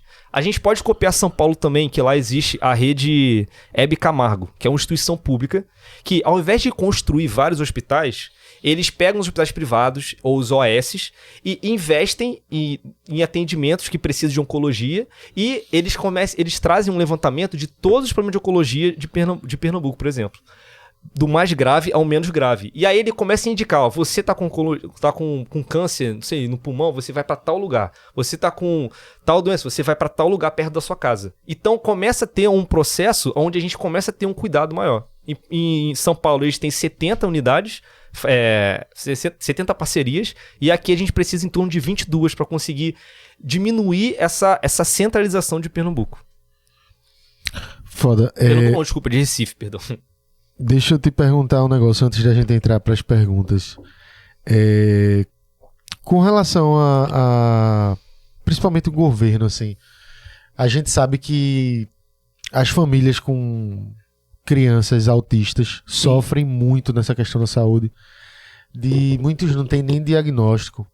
Existe alguma forma da gente integrar com essa inteligência artificial algum tipo de cuidado específico para essas mães que se sentem abandonadas pelo poder público de alguma forma, velho? Sim, não só na saúde, mas principalmente, na minha opinião, na educação. Porque hoje os professores estão passando por situações complicadas, mais do que eles já sofrem. Por exemplo, o professor já, além de ganhar pouco, o professor tem que dar aula que não é da matéria dele. Então o professor é formado em química, tem que dar aula de sociologia, por exemplo. E a questão do TEA também, porque como essas pessoas precisam de um atendimento, uma educação separada, e eles colocam as pessoas com autismo junto com quem não tem, vira um inferno para todo mundo. Então, em relação à saúde, a gente pode sim usar a inteligência artificial. O problema é que hoje muitas pessoas se aproveitam dessa pauta para se beneficiar. Então a gente está vendo um monte de artista que finge ter autismo, que é algo sério, algo importante, que a gente precisa tratar aí, como eu falei, a gente está com problema de orçamento. Então é mais um investimento que o Estado precisa entrar. E aí a gente perde a discussão. Então a gente precisa ser muito claro e transparente em relação a esse assunto. Tanto é que hoje o João Campos, e ele veio aqui também, e eu achei incrível a resposta dele, assim. É incrível. Tu assistiu todinho, velho? Eu assisti. Que foi a questão do concurso. Que ele Sim. furou a fila. E aí ele veio aqui e falou que é um problema administrativo. Cara, assim, é muita cara de pau falar isso. Porque ele estava sendo julgado pro desvio de dinheiro da prefeitura envolvendo 100 milhões de reais. O juiz, que era de Carpina, veio pra cá, pra Recife, arquivou a investigação. Ele tinha um filho que fez o concurso. Depois do concurso, disse que tinha até, e aí ele simplesmente, o João Campos passou a fila, passou pro cara ser chamado. Então, a gente vê que não existe o autismo hoje está sendo utilizado politicamente, mas não de fato porque precisa ser feito. Eu queria fazer uma... Não, era o mesmo assunto, porque ele falou de professores e como é que a gente pode... O professor, velho, Brasil todo, e a gente sabe que a galera precisa ser valorizada de alguma forma. Sim. Em Pernambuco, professores o tempo todo mandam perguntas pra gente, trazendo esses questionamentos quando a gente vai conversar com qualquer tipo de político aqui, porque eles não se sentem valorizados e não existe nenhum plano de carreiras pra eles. Sim. Na sua grande maioria. Dá pra gente valorizar os professores, velho? Eu sei que tudo gira em torno, fica parecendo que a pergunta é boba da minha parte, mas 2 motivos. Primeiro, eu tenho que fazer pra trazer a representação, que esse microfone representa a galera, não só a minha pessoa. Mas segundo, porque de fato você quer mudar, mas você sabe que tudo gira em torno do orçamento, né? Exato. E aí a discussão fica difícil por isso, porque qualquer candidato ou pré-candidato que vir falar de educação, de que vai aumentar salário, ele não vai fazer. Uhum. E não é porque ele não quer. Eu tenho certeza que Raquel e João ia adorar. É voto. Pra eles é ótimo. O problema é que eles se utilizam dos professores. Os professores continuam caindo nessa lábia de não, mas ele é de esquerda, ele vai ajudar a gente. E aí a gente vê a realidade. Em São Paulo, o Haddad aumentou o salário do professor de 0,1 quando ele era prefeito. E João Campos aumentou R$1. E essa é a realidade, porque não tem orçamento. Então, como é que a gente pode ajudar hoje, no curto prazo, até a gente começar um plano de 30 anos de Pernambuco para começar a aumentar a receita? A gente consegue fazer com que ele tenha mais tempo livre. Hoje, a escola integral, que é um avanço, ela é muito mal administrada, porque é muita matéria, é muita informação, o professor não consegue ter tempo de poder preparar a aula, os alunos não conseguem absorver tudo. A gente acredita que a gente tem que começar a diversificar as aulas. No meio delas, ter atividade física, ou pegar um aluno em destaque, pegar ele e falar assim, olha, você vai ser um auxiliar do professor. Enquanto o professor está se preparando para a aula dele, você vai dar aula para os outros alunos. Tipo um monitor, né? Isso vai fazer com que a gente consiga contratar, estimular mais professores para o futuro, que é um problema hoje. Tanto que o professor, como eu falei, de química tem que dar aula de sociologia. E outra, pior, hoje tem professor que tem que dar aula de, por exemplo, empreendedorismo e como criar uma startup. São 2 matérias importantes, massa, a gente defende isso. Só que são matérias que não precisa durar o ano inteiro. Então, a grade foi diminuída, mantiveram a grade só de matemática e português, reduziram a grade de biologia, química, física, colocaram essas matérias que não precisam do ano todo, e o professor hoje é escravo de ter que ficar dando aula cada vez mais e não ter remuneração. Então, a gente defende que a gente tem a proposta do aluno monitor, a gente tem a proposta também que Paraná fez, que é o Corrige, a gente quer criar o Corrige PE, que é... As provas não vão ser mais corrigidas pelos professores. É uma inteligência artificial que vai fazer essa correção. Isso vai fazer com que o professor tenha mais tempo livre também para poder descansar ou se preparar. E a gente tem que usar a tecnologia a nosso favor. Até, como eu falei. E assim, o que eu falei em relação ao orçamento é para qualquer um. Enquanto uma pessoa não lidar com a questão do orçamento e aumentar a receita, nada vai resolver. Não adianta, não vai ter aumento de salário, não vai ter novas contratações. Vai ser só empurrando com a barriga. Vai ter que esperar as pessoas se aposentarem para contratar mais e essa é a discussão. Precisamos ter uma reforma administrativa, precisamos ter uma reforma previdenciária e ninguém tem coragem de falar isso, só a gente. E dentro dessa nossa situação de orçamento e tudo, como é que tu enxerga o saneamento básico, que é um problema que a gente tem há anos e aí a gente tá bem atrasado em relação a isso, né? Sim. Como país, falando como país. Como país. Hoje, Pernambuco, são 65% das pessoas não têm saneamento básico. Dos 35 que tem, só 28 é feito corretamente. E tratam o saneamento como fosse um custo. Na verdade, saneamento básico é um investimento. Primeiro que você reduz a questão de doenças, né? As crianças brincam em frente ao esgoto, você consegue diminuir o custo de saúde. Você consegue aproveitar o lodo, que é o produto final do saneamento. Esse lodo hoje consegue virar energia. Em Cuiabá eles fazem isso. Vira energia limpa, ou então também até adubo.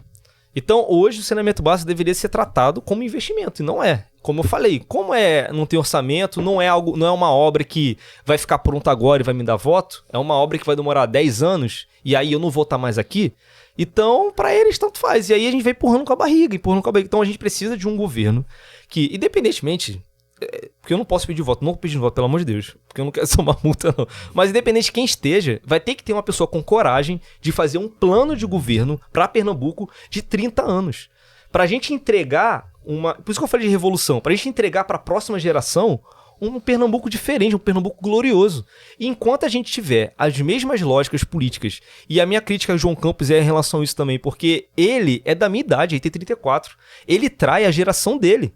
Porque a minha geração, vocês têm minha idade próxima, eu tenho 36, né?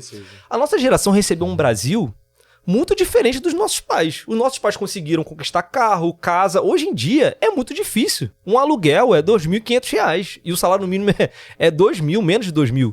Então entregaram um país pra gente, pra nossa geração, um país falido. Então cabe a gente entregar para a próxima geração um país que vai dar certo. Então parar de sacrificar o futuro. Então é muito empréstimo, o governo do estado pega empréstimo, as prefeituras têm que ficar pegando empréstimo e a dívida vai jorrando para frente.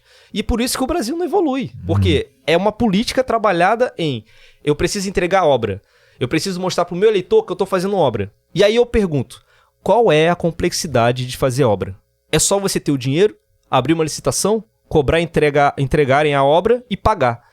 Complexidade mesmo é eu fazer Orocó, onde a maioria das pessoas estão no Bolsa Família, largarem aquilo ali e começarem a ter ano para trabalhar, porque às vezes a pessoa se acomoda. Ou então, pior, a pessoa nem se acomoda, a pessoa faz bico e o Bolsa Família vira um complemento. E aí a pessoa que contrata como bico se dá bem, porque ao invés de pagar um salário mínimo, já que eu não vou assinar tua carteira, eu pago R$1.000 pra você, que eu sei que você recebe 600 do Bolsa Família. E aí, hoje o Brasil é isso. Isso é complexo. Outra coisa complexa, você não ter orçamento e conseguir terminar a ferrovia, a Transnordestina, isso é complexo.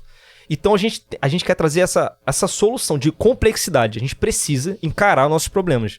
E hoje, enquanto empurraram com a barriga, não vai se resolver. Ô Renan, tu falou de Bolsa Família aí, como é que tu enxerga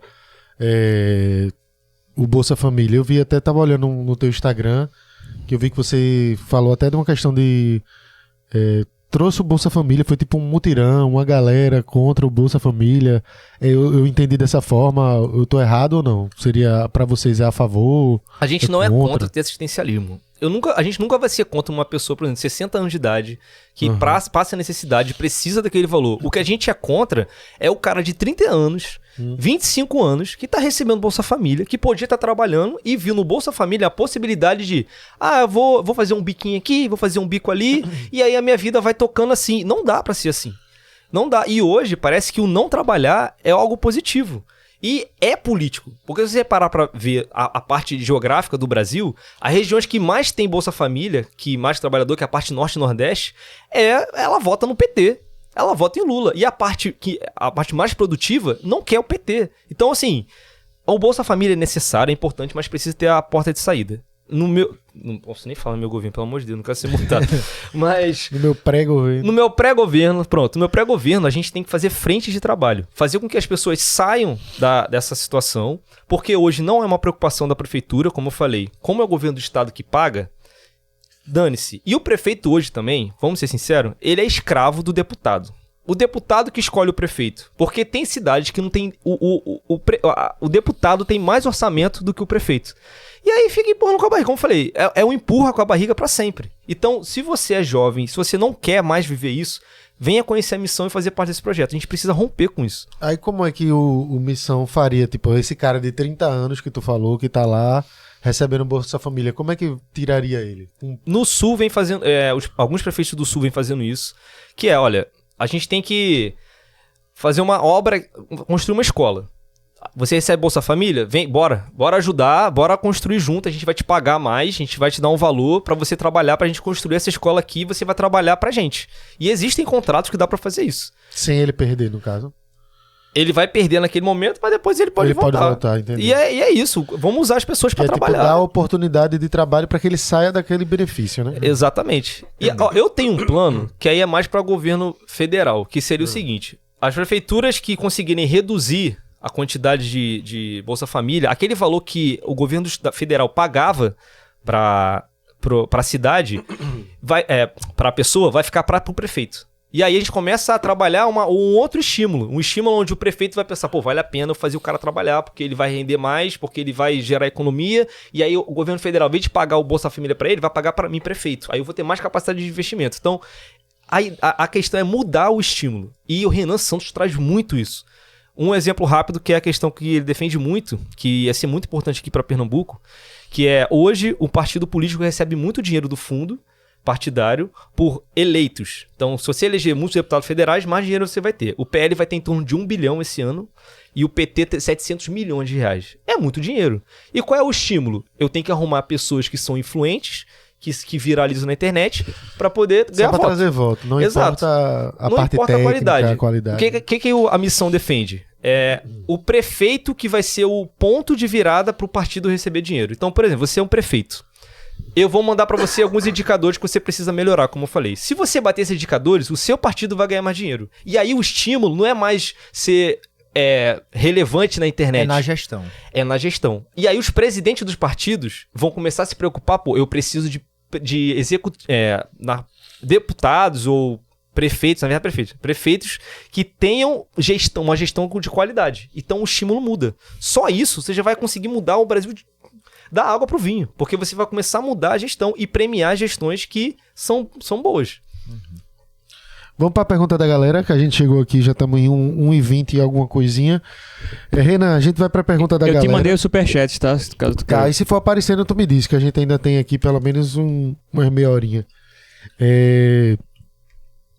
Começar trazendo já um ponto nacional, que estamos em alta, que é ataque de tubarão, tô brincando. Mas a gente pode falar disso também. É a escala 6x1, pô. Como é que tu enxerga... eu acho que eu já vi até Renan Santos falando sobre isso e tal. Eu tenho uma média de ideia de como vocês enxergam, mas eu queria que tu falasse pra galera mesmo, que tem pelo menos umas 3 ou 4 perguntas relacionadas a isso, porque é algo que é um assunto muito voltado para todo trabalhador. Só que existe um debate em cima de se isso vai funcionar ou não e como vai funcionar ou não. Sim. Como é que Renan de Pernambuco, no caso, candidato ao governo... Pré-candidato.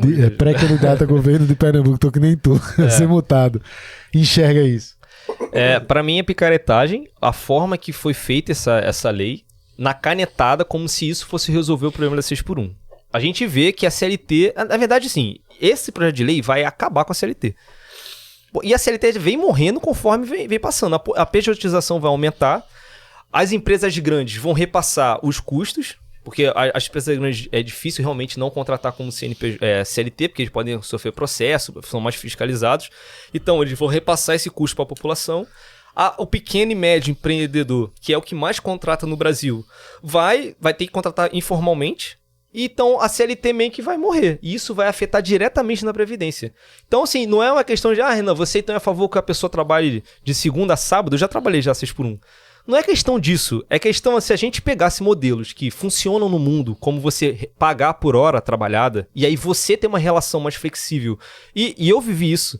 Eu trabalhava para 3 pessoas, como eu falei, eu trabalhava de segunda a segunda, e eu queria isso, porque eu queria juntar um dinheiro.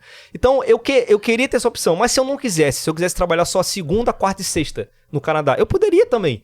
É a relação que precisa trabalhar, ser alterada, e a confiança também precisa ser alterada. Como funciona o poder de barganha numa situação dessa? Porque, assim, o cara quer que tu seja um astronauta, quando vai te contratar numa situação dessa aí, tá ligado? Quer que tu seja o cara da NASA. Sim. E às vezes tu não é. Principalmente quando você compara assim a um Canadá ou Estados Unidos, porque lá a remuneração vai ser maior. Sim. Aqui a gente fica meio que escravo é o que tem, velho. Ou tu pega ou tu se fode. É exatamente isso. Então, é porque metade do seu salário, quem é CLT, basicamente vai pro Estado. A gente quer que esse dinheiro fique pro trabalhador. Não tem que ir pro Estado. FGTS parece Mas se é uma coisa negociável, esse é o ponto. Como é que você estipula o mínimo nisso? A gente consegue botar salário mínimo por hora de trabalho. Igual no Canadá, por exemplo. Ah, é? Sim, salário a gente consegue. E a gente tem que lembrar que a gente não tá concorrendo produtividade com a Europa. A gente está concorrendo produtividade com a Índia, com o Vietnã, que estão passando o Brasil. Então, a gente precisa aumentar a produtividade, que não aumenta há mais de 40 anos, inclusive em Pernambuco. E como é que a gente faz isso? Tendo mais flexibilidade. O sindicato tem que entrar nesse momento de defender o trabalhador. Hoje o sindicato ele funciona só para também acordos políticos.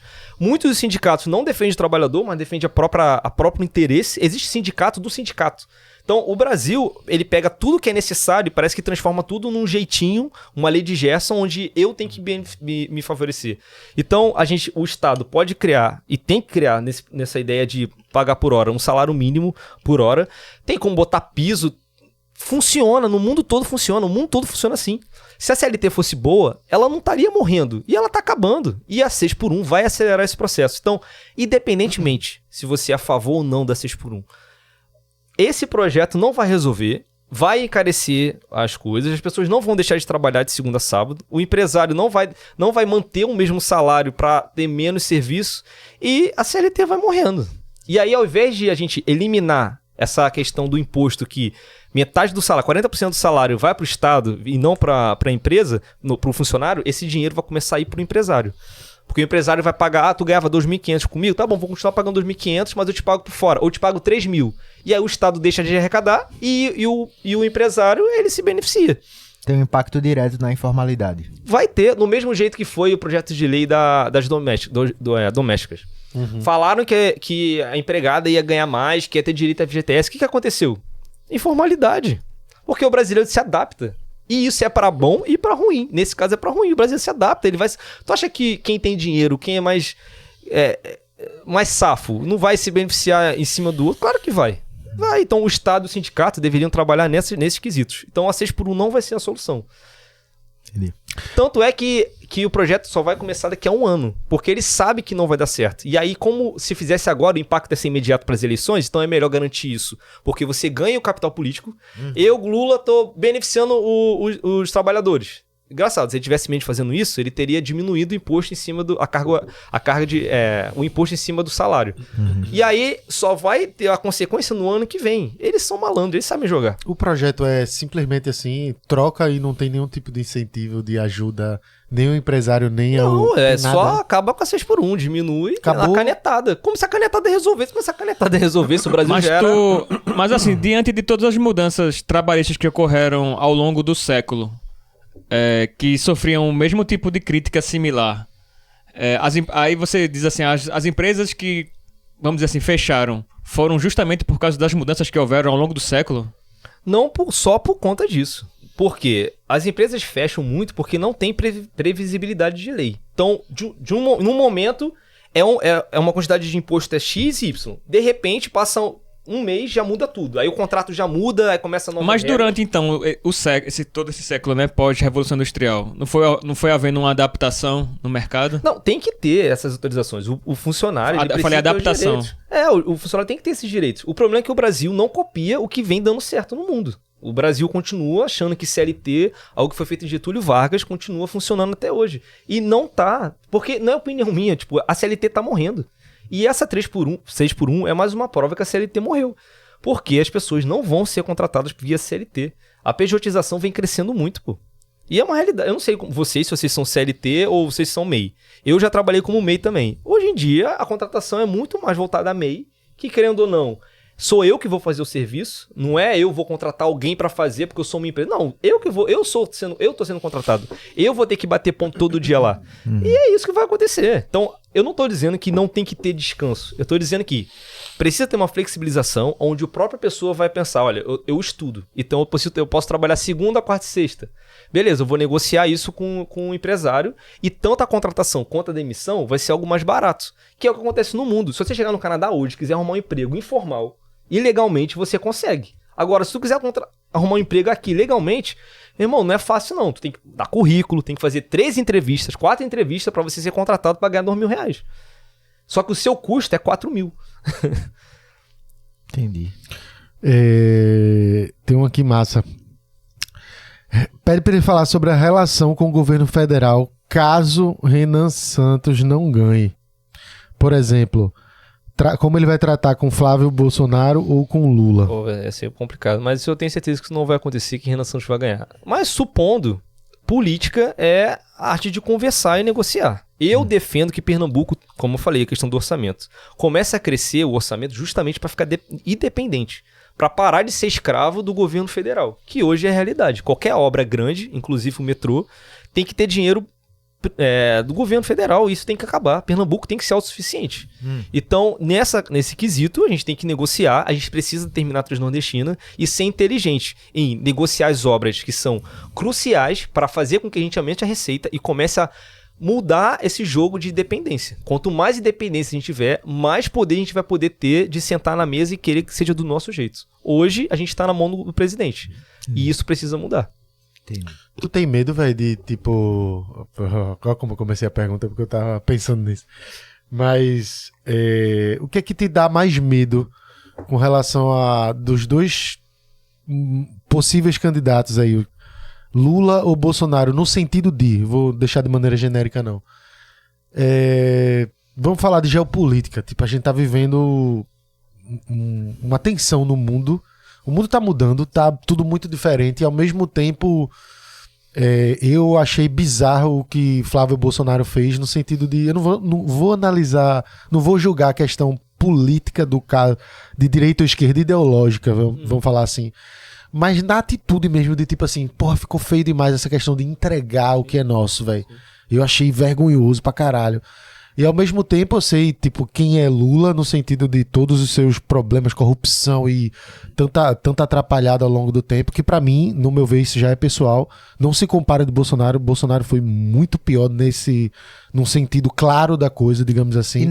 Lula enrola mais. Na questão também é que Lula enrola mais, pode não entregar tanto quanto Flávio Bolsonaro, mas também a gente entrega para os Estados Unidos há muito tempo. Há muito tempo. E aí a gente fica nessa. Um diz que não entrega, mas entrega. O outro chega lá e diz, vem cá. Puta que pariu, meu irmão. Isso dá uma ansiedade assim tão grande, porque a gente tá vivendo num momento tenso. Sim. E a gente vai dar tudo que a gente tem, meu irmão, pra esses caras, velho. A minha preocupação é que o Brasil, se ele não tiver um plano de longo prazo, e aí envolve realmente a soberania, e não é a soberania que o Lula vende, porque tanto um quer se entregar pros Estados Unidos, o outro quer se entregar pra China. O Flávio, não de agora, foi Flávio? Eduardo da outra vez. Sim. Porra, levantou imposto, a bola pra Lula, pô. Sim. Porque, camisa tipo, 10. Porra. Exato, porque eles são burros, né? A minha preocupação é que se o Brasil não começar a se colocar como uma nação, a gente vai acabar sendo dividida, né? Então, a China vai querer uma parte dela, os Estados Unidos a parte deles, a gente não tem como se defender, a gente não tem...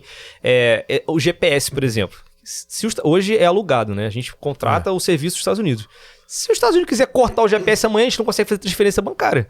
A gente não consegue tirar petróleo, acabou o país. Então, assim, a gente é completamente dependente. Porque não existe um plano de governo de Brasil, porque a gente vive um Brasil que é do cachorro caramelo.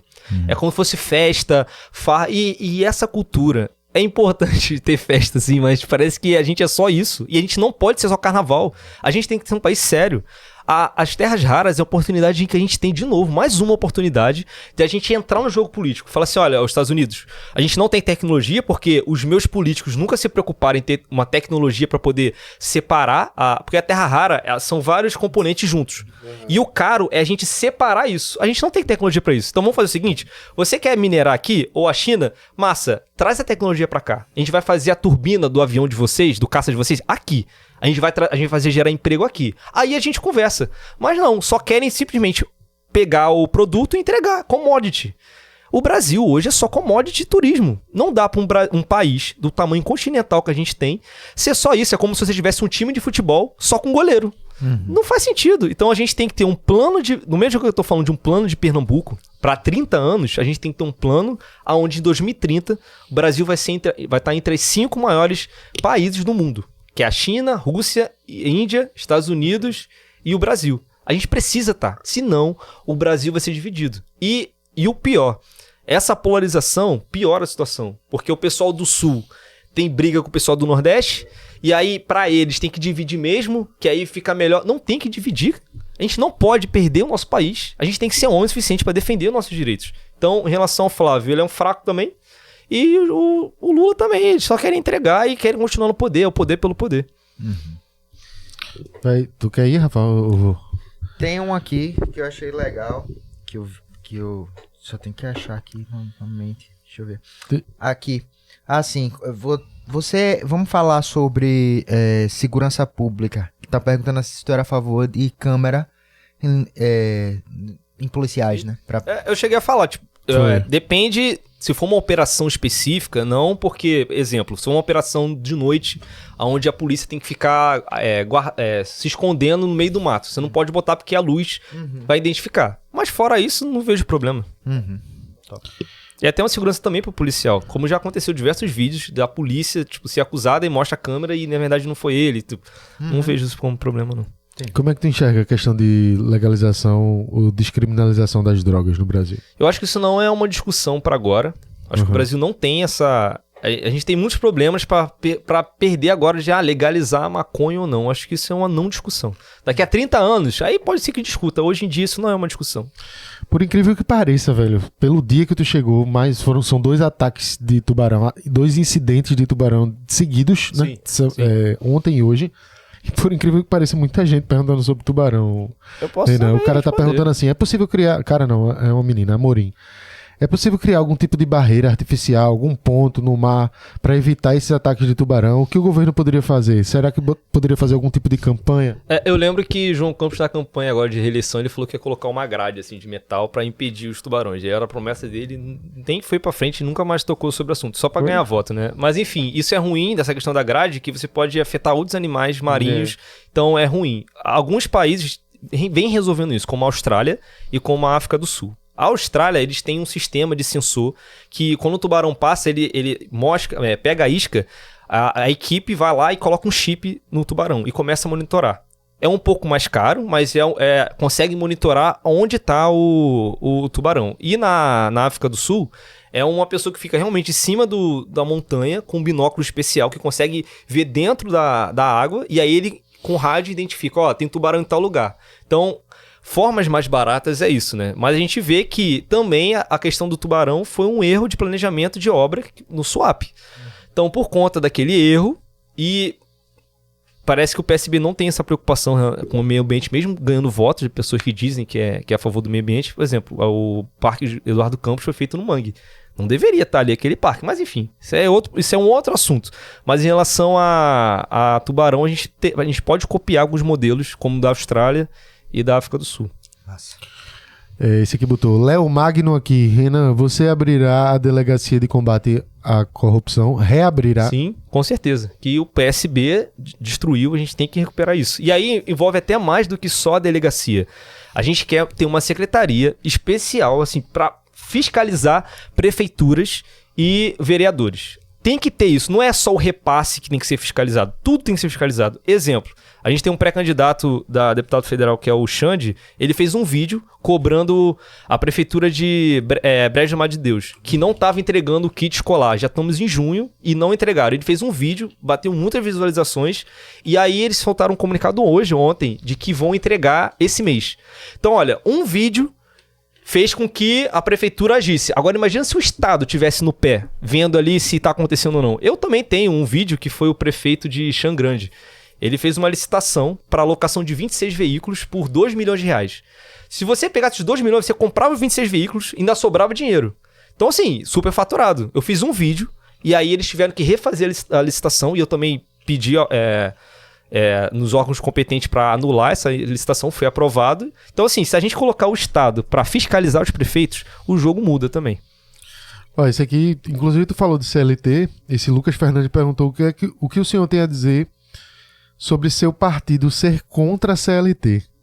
A gente é contra sim, porque a CLT deu errado. A CLT deu errado, e não é opinião, é fato, a CLT deu errado. Então aí a ideia naquela hora que tu falou, né? Trabalhar em hora. Sim. Né? Sim. A gente tem que copiar o que deu certo no mundo. Ó, muita gente falando de concurso. Sim. Porque realmente críticas a dizer que não é chamado e continua abrindo. Sim, a vaga. polícia está passando por isso. A gente tem um déficit de 42% de policial. A gente tem que contratar mais. Só que, como eu falei, é o problema do orçamento. A gente não tem orçamento. Vai ficar pegando dívida para ficar contratando. Aí, se eu fizer isso, além de ter a dívida, eu vou ter menos orçamento ainda para investimento, porque aí eu vou contratar. Vamos dizer assim, O governador tem que querer contratar. Tem que contratar. O problema é que não tem orçamento. Porque falharam, desde Arraes até hoje, que é o mesmo grupo político, falharam. E eu incluo Raquel, porque Raquel também já foi do PSB. É a mesma coisa, é amorfo, tipo, eles vão mudando e vão se readaptando. Então, por exemplo, se o Lula hoje, que é o favorito para ter mais votos como presidente de Pernambuco, se não fosse o Lula, vai ser Renan Santos, que eu tenho certeza que a gente vai ganhar, vai ser Renan Santos. Se bobear, João Campos e Raquel vão ficar bajulando o Renan. E eu já tô dizendo, isso não vai acontecer. O pré-candidato de Renan Santos sou eu, Renan.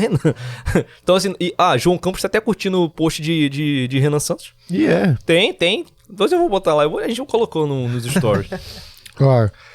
Qual a principal vantagem competitiva do nosso estado? Seria algo em relação à agro? Achei interessante a pergunta. Também, a agrocultura, como eu falei aqui, a gente tem muito potencial de enriquecimento. O sertão é muito rico, tem a questão do Araripe, que tem o gesso, tem... O pernambucano gosta de trabalhar, então isso não é um problema. O que falta é infraestrutura e investimento, obviamente. Fala, Renan Alais. Boa tarde. Você tem algum planejamento sobre a matriz energética? Hoje Pernambuco tem uma matriz energética grande, dá para expandir, só que a gente perde também muito dessa energia limpa, desperdiçada. A gente poderia, e a gente tem essa proposta de aproveitar o Porto Digital. Então, existe um DNA de tecnologia aqui para Pernambuco e trazer pessoas, por exemplo, empresas de mineração de Bitcoin. Por que não? Trazer para cá, isso vai trazer também técnico, porque o Bitcoin é muito ligado à tecnologia. A gente vai trazer essas pessoas para cá. Ou então data center. No Ceará tá acontecendo isso. O TikTok, por uma energia mais barata, o TikTok foi para lá. Poderia ter vindo para cá. A gente também tem energia limpa que está sendo desperdiçada. A gente tem um açude, Poço da Cruz, que é o maior açude de Pernambuco. A gente poderia colocar mais placas solares. Isso ajudaria também a diminuir a vaporização da água. Fazer com que ali virasse mais uma riqueza, mais uma fonte de renda. E é isso que eu estou falando. Com isso, a gente começa a aumentar a receita. E é possível. É só querer fazer. É só parar de querer fazer populismo o tempo inteiro e investir aonde não dá voto, mas traz receita. Peruano, te avisar só pra tu travar o superchat, porque a gente tá com 10 minutinhos pra finalizar e tem umas perguntas bem legais da galera. Tentar ser objetivo, Renan, dentro do tempo que tá. Renan, eu tenho uma grande preocupação com nossas cidades. Elas são feias, pichadas, sem arborização, selva de pedra. Quais planos para a urbanização sustentável e arborização e turismo verde? É lei e ordem. A gente não pode perder isso. Do mesmo jeito que antigamente as pessoas não usavam o cinto de segurança, a gente não pode permitir que a pessoa simplesmente piche a cidade ou fique jogando lixo na rua. A gente tem que multar essas pessoas, até essas pessoas aprenderem a cuidar do que é nosso. Hoje em dia... E aí vou dar um exemplo agora. Esse final de semana, no sábado, eu tava indo pra Gravatá, de repente... perto de Vitória de Santo Antão, tacaram fogo, tamparam a via com pneu tacando fogo, porque aparentemente alguma pessoa foi presa injustamente. Então a pessoa, e eu ouvi isso, tem que fazer isso mesmo, porque senão não resolve. A pessoa se coloca como se ela fosse mais importante do que um coletivo. A gente precisa mudar essa lógica. E só o Estado impondo lei e ordem para mudar isso. Porque mesmo que o cara seja inocente, você não pode tacar fogo e travar a via de milhões de pessoas que não tem nada a ver com a história. E o pior, ainda traz uma rivalidade pro cara. Se estão fazendo isso aqui, é porque tem dinheiro rolando. Então, provavelmente, isso aqui é tudo armado. É isso que vai trazer. Então, a gente tem que mudar e com lei e ordem a gente consegue mudar isso. Esse aqui tá perguntando, coisa que tu já falou, mas eu vou dar a oportunidade da pergunta dele só pra qualquer coisa tu faz um complemento. Boa noite a todos. Renan, gostaria de escutar de você sobre a questão do interior, nosso sertão, do Moxotó e do Pajeú. Como desenvolver uma região... oligarca, onde existe compra de votos e vivem no pão e circo.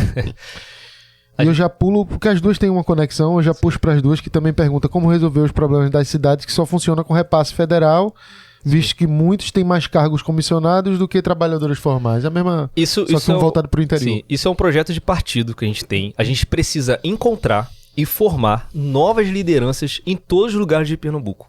Porque com os mesmos partidos, os mesmos grupos, não vai resolver. Então a gente tem que formar essas pessoas, encontrar, dar condições dela, começar a fiscalizar, e aí que entra o problema. Que isso acontece direto com a gente. Às vezes a gente tem um porta-voz, fala mal do prefeito, aí recebe ameaça. Ó, se continuar, eu vou tirar o cargo do seu primo de 5º grau, que ela nem sabia que era primo. E aí a gente tem que começar a criar novas lideranças. E com a estrutura que a gente vai ter, por conta de um partido, a gente vai começar a garantir isso. E aí o jogo vai começar a mudar. Então a vida desses prefeitos vai começar a piorar. Porque agora que a gente tem um partido, a gente vai ser muito chato com eles. Por fim, vou deixar essa última pergunta aqui. Ó. Pernambuco está perdendo protagonismo no Nordeste. Sim. Qual seria uma proposta para ajudar a sermos novamente a gloriosa Nova Roma? É engraçado que Alagoas, Paraíba, RN já foram território de Pernambuco. Então, assim, mostra o quão a gente... No passado, o São Paulo de hoje era Pernambuco. Então a gente vem perdendo realmente espaço. Como eu falei, a gente tem que investir em infraestrutura para trazer mais indústrias. Fazer com que a gente seja um estado rico de novo. E aí, com isso, a gente vai começar a também interferir politicamente em Alagoas, Paraíba, Ceará e recuperar o nosso território de volta. A gente quer reanexar esses estados pra gente. Então, para finalizar aqui já junto, em uma frase, por que Pernambuco deveria confiar em Renan Alais? O pernambucano não tem que confiar em mim. O pernambucano tem que analisar o que eu defendo, o partido, a minha história e me cobrar. Eu sou um ser humano como qualquer um. E eu tenho que ser cobrado. Então, não tem que confiar em mim. A pessoa tem que acreditar e me cobrar o que está escrito aqui. Porque o que eu vou seguir é o que está aqui.